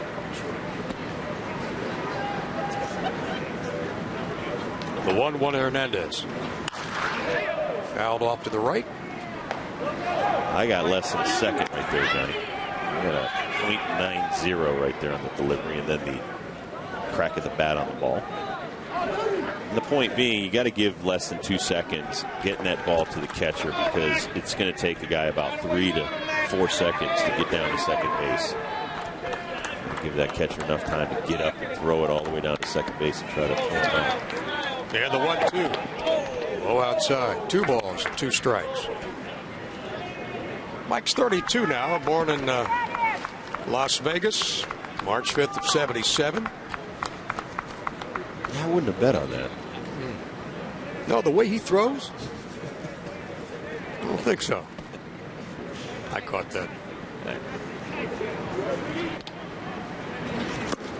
Well, if you like playing online poker games and things like that, the government sees 27,000 bank accounts for online poker play.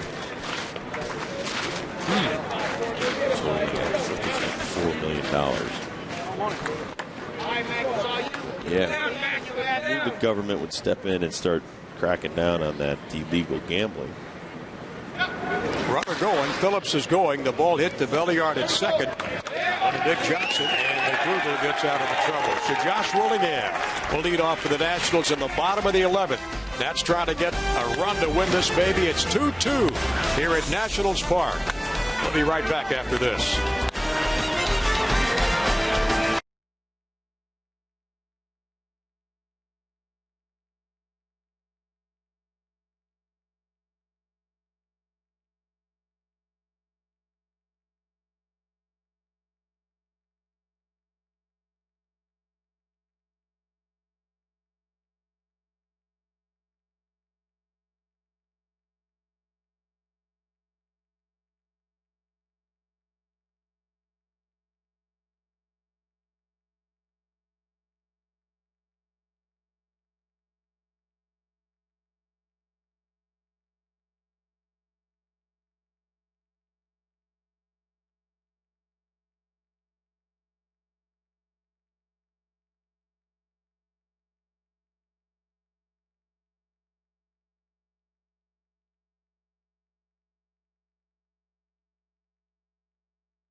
In Nationals Park, here's your local announcer. Follow the Nats on your iPhone or your iPod Touch with MLB.com at Bat 2009, featuring play-by-play, video highlights, and live audio broadcasts. Visit Nationals.com or your iPhone or iPod Touch to purchase. Like the one that I have. I don't know if you guys can get a shot of this. Get a shot of that? I don't think so. I'm holding up an iPhone right now in the booth. This is mine. I'll actually go to my MLB.com right now for you. It's loading. While it loads, Josh Willingham will take some cuts against Nick Bassett. Willingham fouled out to first his first time up tonight. They flew out to center. And he's walked the last couple of times he's been to the plate. And it says right at the top, we're one of the only games that's still playing, although the Giants and D-backs top of the 8th and the Twins Athletics are in the bottom of the 8th. It's got all your information. And, Joe, you going to get a shot of that?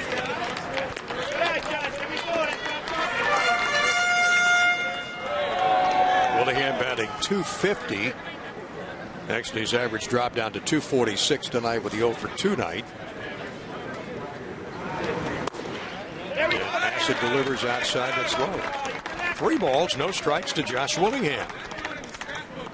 See, there's my there it is. iPhone, Nicely done. My iPhone right there. And you see the nice little extra battery pack that you can get it with it. For these long nights, you can stay in touch. He's got pitching right now. McDougal, Hernandez. Bassett catches the outside corner, and it's a 3-1 strike count. I've always loved toys anyway. This is one of the best. Willingham pops it up out of play down behind the Nationals dugout. And one of those 85 fans who are still here with us at 12:25 a.m. bounces right in his hand. These are the diehards. A lot of folks bailed early, Rob. We bailed early with torrential rain for 2 hours, John.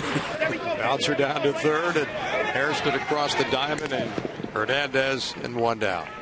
Hernandez tags the hammer out. That's up to Ronnie Billiard right here, 1 out.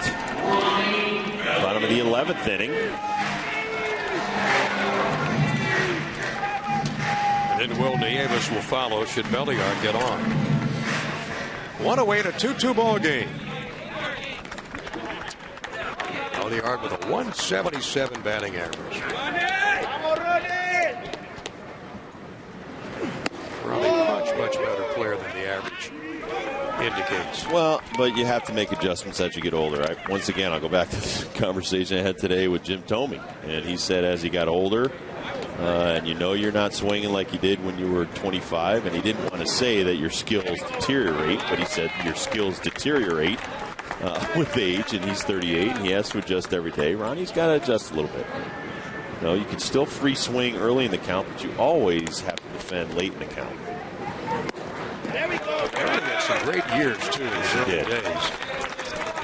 Not to say that he hasn't got some good days left, because he certainly does. No, and the way he plays defense, he's still got great legs underneath him. He's got to make a few more adjustments while you're up there at the plate. He's not as young as you used to be. You got to deal with that. Had some great years with Cleveland, 291 and 06. 284 and 05, 282. Well, and the 284 and 05 came with 17 homers and 78 driven in. He's not going to hit 17 anymore. He's got to start thinking small. Play a little more small ball here. The pitch to Billiard, call strike. And the count is full at 3-2. Now remember what I said. It's 12:30 at night. 3-1 pitch right here is a little up, obviously, but you got to be swinging it, and you got to recognize what's going on here. Bottom of the 11th inning, 1 out. And he's down on strikes. Well, he's not happy about that. Nice breaking ball right there. Second time that Billiard strikes out swinging, also went down in the 9th. Take a look at this. Massive with just a fabulous 3-2 breaking ball, and that's how a lot of relievers make their money at this level. You got to have confidence and throw it with the same conviction you would a 3-2 fastball and sell it to the hitter. So Austin Kearns will be waiting. Hopefully, if Will Davis can get on. And there's 2 down here in the 11th. Davis came in to pinch run back in the 9th inning, and now doing the catching. Will's done a fantastic job, and so has Josh Bard since Jesus Flores went down with a shoulder injury. They're 2 solid veteran catchers. They are, and both are very enthusiastic, get the most out of the pitching staff, and that's really turned around in the last couple of weeks. See them back there trying to pump up their pitchers. That's your number one job as a catcher. And Davis swings through a fastball, and it's 1 ball and 2 strikes.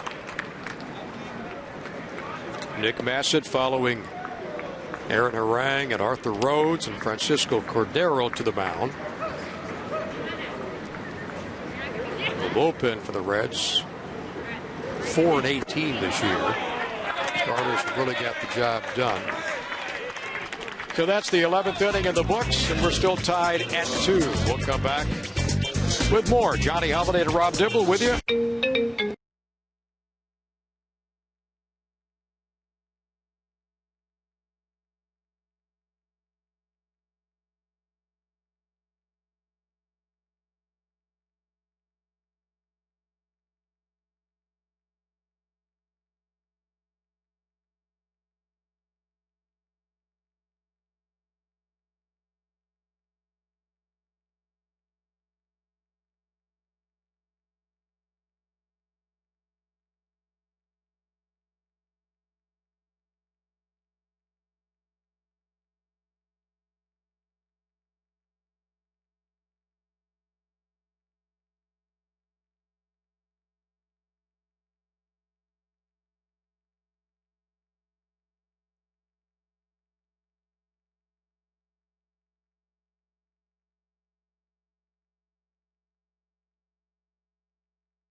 We continue at Nationals Park. To the top of the 12th we go.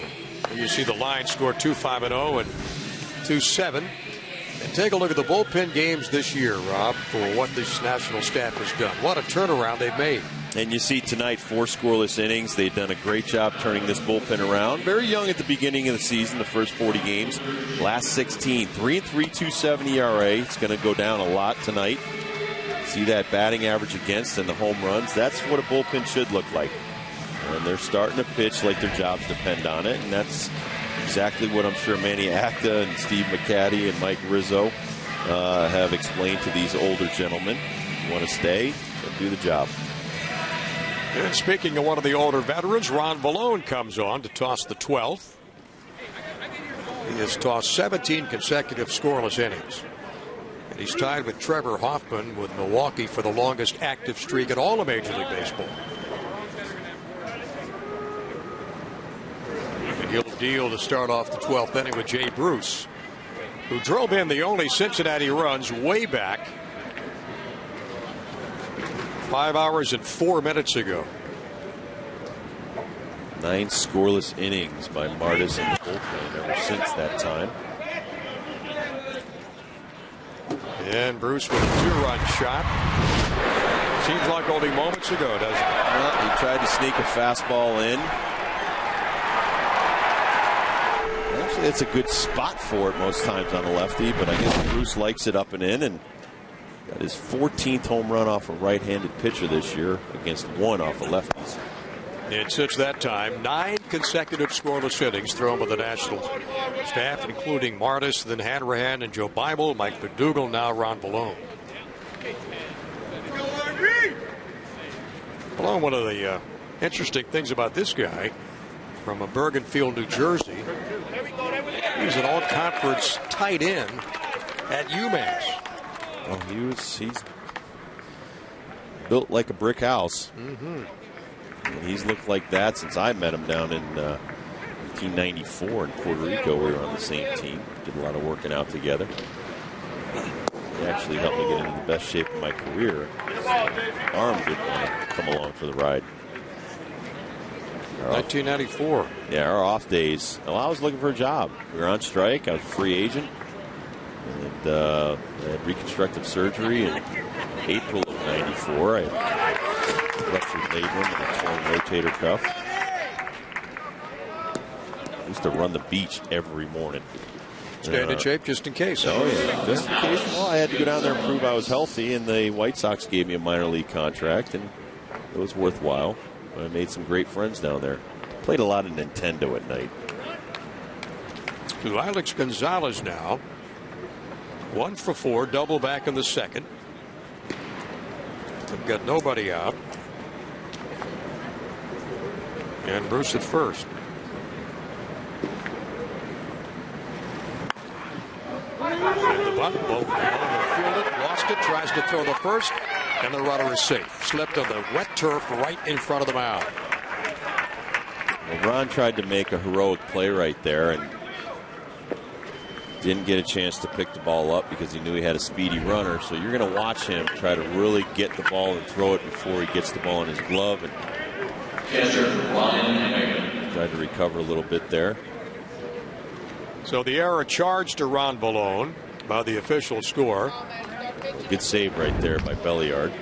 Now they're going to try to figure out what to do defensively here with first and second, no outs. The batter will be bunting here. Valone's got to get off that mound and cover the right-hand side so that Ryan Zimmerman can stay home. And there's a play at third. And the infield now drawn in with Zimmerman on the grass. Johnson on the grass at first. Well, about 8 hours ago or 10 hours ago, we were doing pitcher. Zimmerman comes in and third base is stolen. Nobody at third on that play. Nope. So all of a sudden. Well, Bruce sees a defensive faux pas here. Goes off the glove of Nieves, and he just takes off for third. Watch Ryan Zimmerman right here. And the pass ball. I don't know what happened right there. Lack of communication. And Matty Acton will come out to the mound now after that pass ball charged to Nieves. And we'll take a break and we'll come back in a moment. It's a 2-2 ball game with the Reds threatening here in the top of the 12th.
Ron Vallone's work for the night is done, and Jason Bergman will come on as the Nationals' 6th pitcher of the night.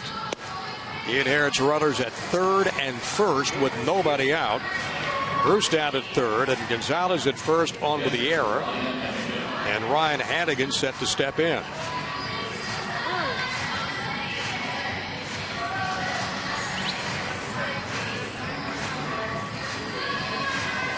Tough situation for Jason Bergman. Yes, it is.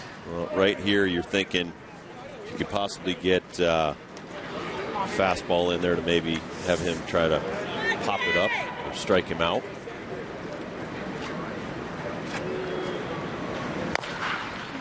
Bounded down to Zimmerman. Across the first. Nice play by Ryan.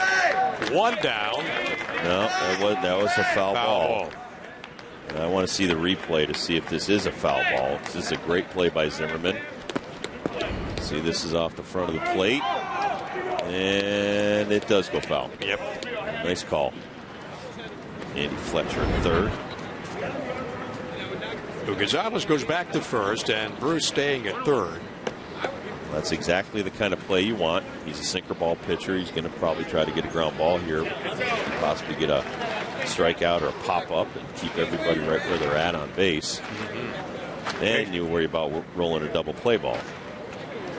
Jason Bergman coming back from Syracuse on May 20th. Grounded to second. Belliard got the runner caught between first and second. Johnson. The runner's out at first on a rundown. Guzman. Now back to Belliard, back to Guzman, and Ty tags him out, and there's 2 out on the double play. Nice play. Watch the runner. Watch the runner. And all the time, Bruce can only stay at third base.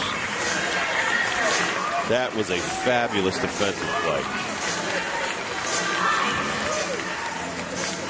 4-3, 6-4-6. Okay, however you score this at home, it's fantastic. Belliard's going to run the runner back towards first, even though he's forced in second. Now you have to tag him out because the force is no longer in order, and they do. They get Gonzalez, and you'll watch. Bruce can't go anywhere, goes back. Oh, what do I do? What do I do? He goes a little bit, goes back to the bag, and he gets caught.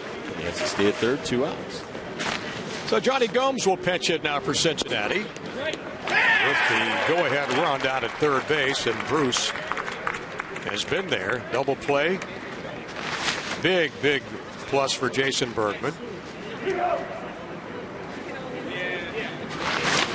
And Gomes takes a pitch outside and low. Nice stop by Will Nieves. That was a tough pitch to handle.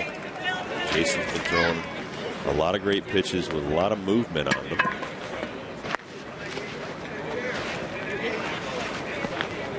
8 of the last 10 appearances for Gomes has been as a pinch hitter. Line drive to left. Adam Gunn cannot get it, and Cincinnati takes a lead.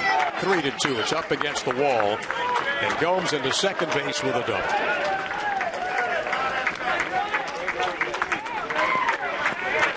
Reds lead it 3-2.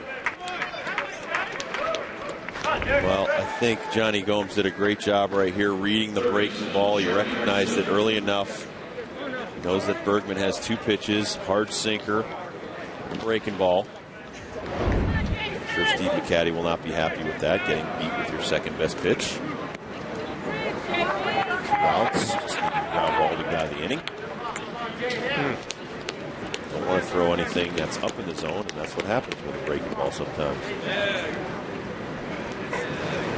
Back to the Reds top of the lineup again. Gomes will round third. He will score. And the Hairston RBI. Hairston heading for second. And he's out at second base, but not before the run scores. And the Reds have a lead now of 4-2. So the Nationals, more work to be done here at the bottom of the 12th inning. They're down by 2. We'll be back in a minute.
The Reds have got a 4-2 lead, and here comes another of the outstanding members of that relief corps out of the Cincinnati bullpen, David Weathers, who has shut out opponents in 20 of his last 24 appearances. This is appearance number 921. His line for the year. Struck out 10. He's walked 10. He struck out 15. And he becomes the 5th Cincinnati pitcher this evening.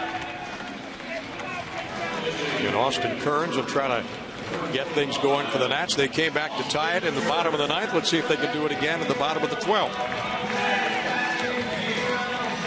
Once again, it's going to take a little patience, a little work, but it can be done. Bottom of the 9th inning. Kristen Guzman on deck, and Kearns leads it off. No balls and 1 strike to Austin.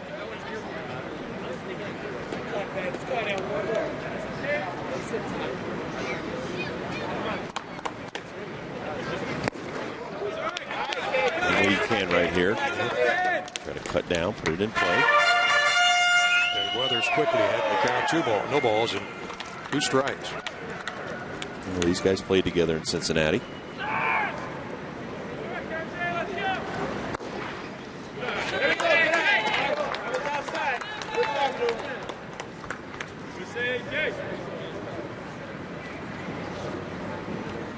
Both ball clubs 7 hits in this game.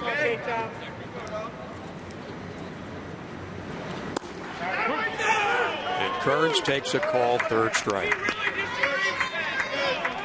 And the Reds are 2 outs away from a 4-2 extra inning win. Weathers 39.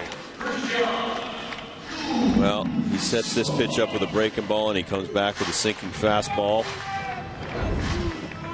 That's just a salty old veteran that's been in close to 1,000 games. Move the ball in and out, up, down. Doesn't have overpowering stuff any longer. It's back to the top of the lineup for the Nationals, and Christian Guzman tries to keep things alive. And fouls it up in the stand. David Weathers is number 22 in games pitched all time. 22, 896 appearances coming in to this year. Well, I don't think he'll be close to get to 1,000. I'm sure he's got another year under his belt that he can come back, get over 1,000 games. It's just amazing to me. Guys like Kenta Colby and Jose Mesa, Lee Smith, White Wilhelm. And old Jesse Orozco's up there at top of that thing too. Mike Stanton. Yep, Mike Stanton. And Jesse Orozco for one. He is. Goose Gossel's in there too. I would think maybe Johnny Franco's maybe over 1,000 games. Yes, he has. 1,119. There you go. Most saves ever by a lefty. You would think Raleigh Fingers would be there too, wouldn't you? Well, he's not. But he's not. He's probably in the 900. 944. There you go. One ball at the top of my head. 1 ball and 2 strikes to Guzman. 1 out here in the 12th. It just misses inside. Well, one of us in this booth saw Raleigh pitch in person.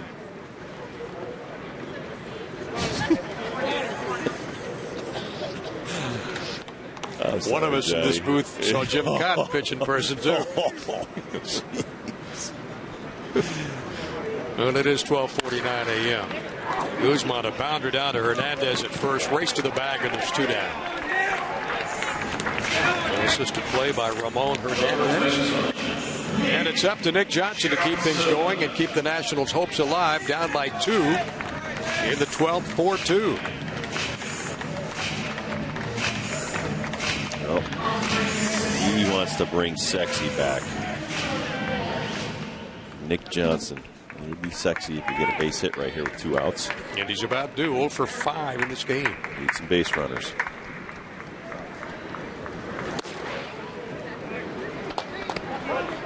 Outfield playing next straightaway. Come right back at you later on today. Beginning at 4:30, the getaway game of the 3-game series. Johnson takes inside for ball 2. A couple of years ago, David Weathers led the National League in games finished with 60. Coming up tomorrow, 4:30 at Masson 2. Nats Extra beginning at 4 o'clock with Byron and Ray. This is outside, so 3 balls and no strikes to Johnson. Well, you got to get a man on. Got the heart of the order coming up. Mick can get on. Zimmerman and Dunn. Weathers came up with the Blue Jays in the June '88 free agent draft. And it's 3-1. Nobody on.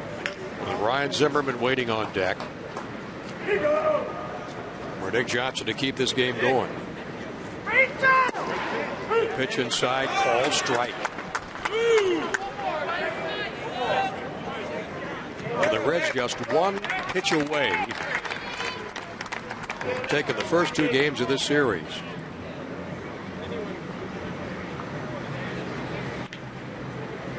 And the 3-2 way outside, and Johnson works. Weathers for a walk.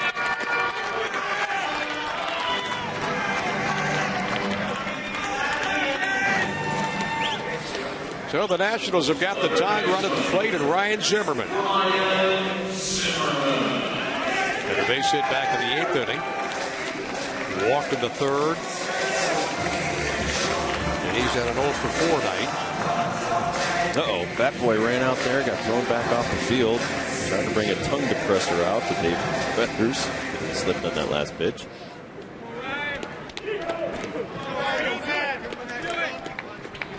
So Weathers with a check of Johnson at first. ball and no strikes. Bryant came in the ball game with a .323 batting average. He's dropped a point tonight.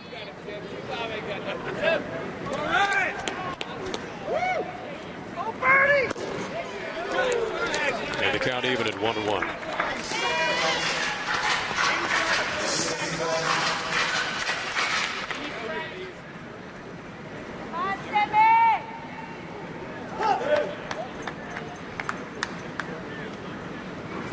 Reds about to rack up their 31st win of the season and their 17th on the road. With the Nationals 9-21 at home and overall 15-41.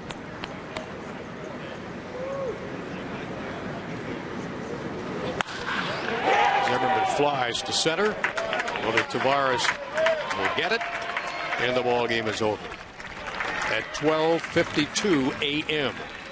So the Reds have won it 4-2. For Rob Dibble and for Debbie Taylor, Johnny Holiday, the final score: the Cincinnati Reds beat Washington 4-2. Join us again coming up today on Masson 2. The Nats conclude this series with the Reds coverage beginning at 4 o'clock with Nats Extra. Visit MassonSports.com for all the latest news on the Nationals. It's been a presentation of Masson. Stay tuned for Nats Extra postgame coming up right now.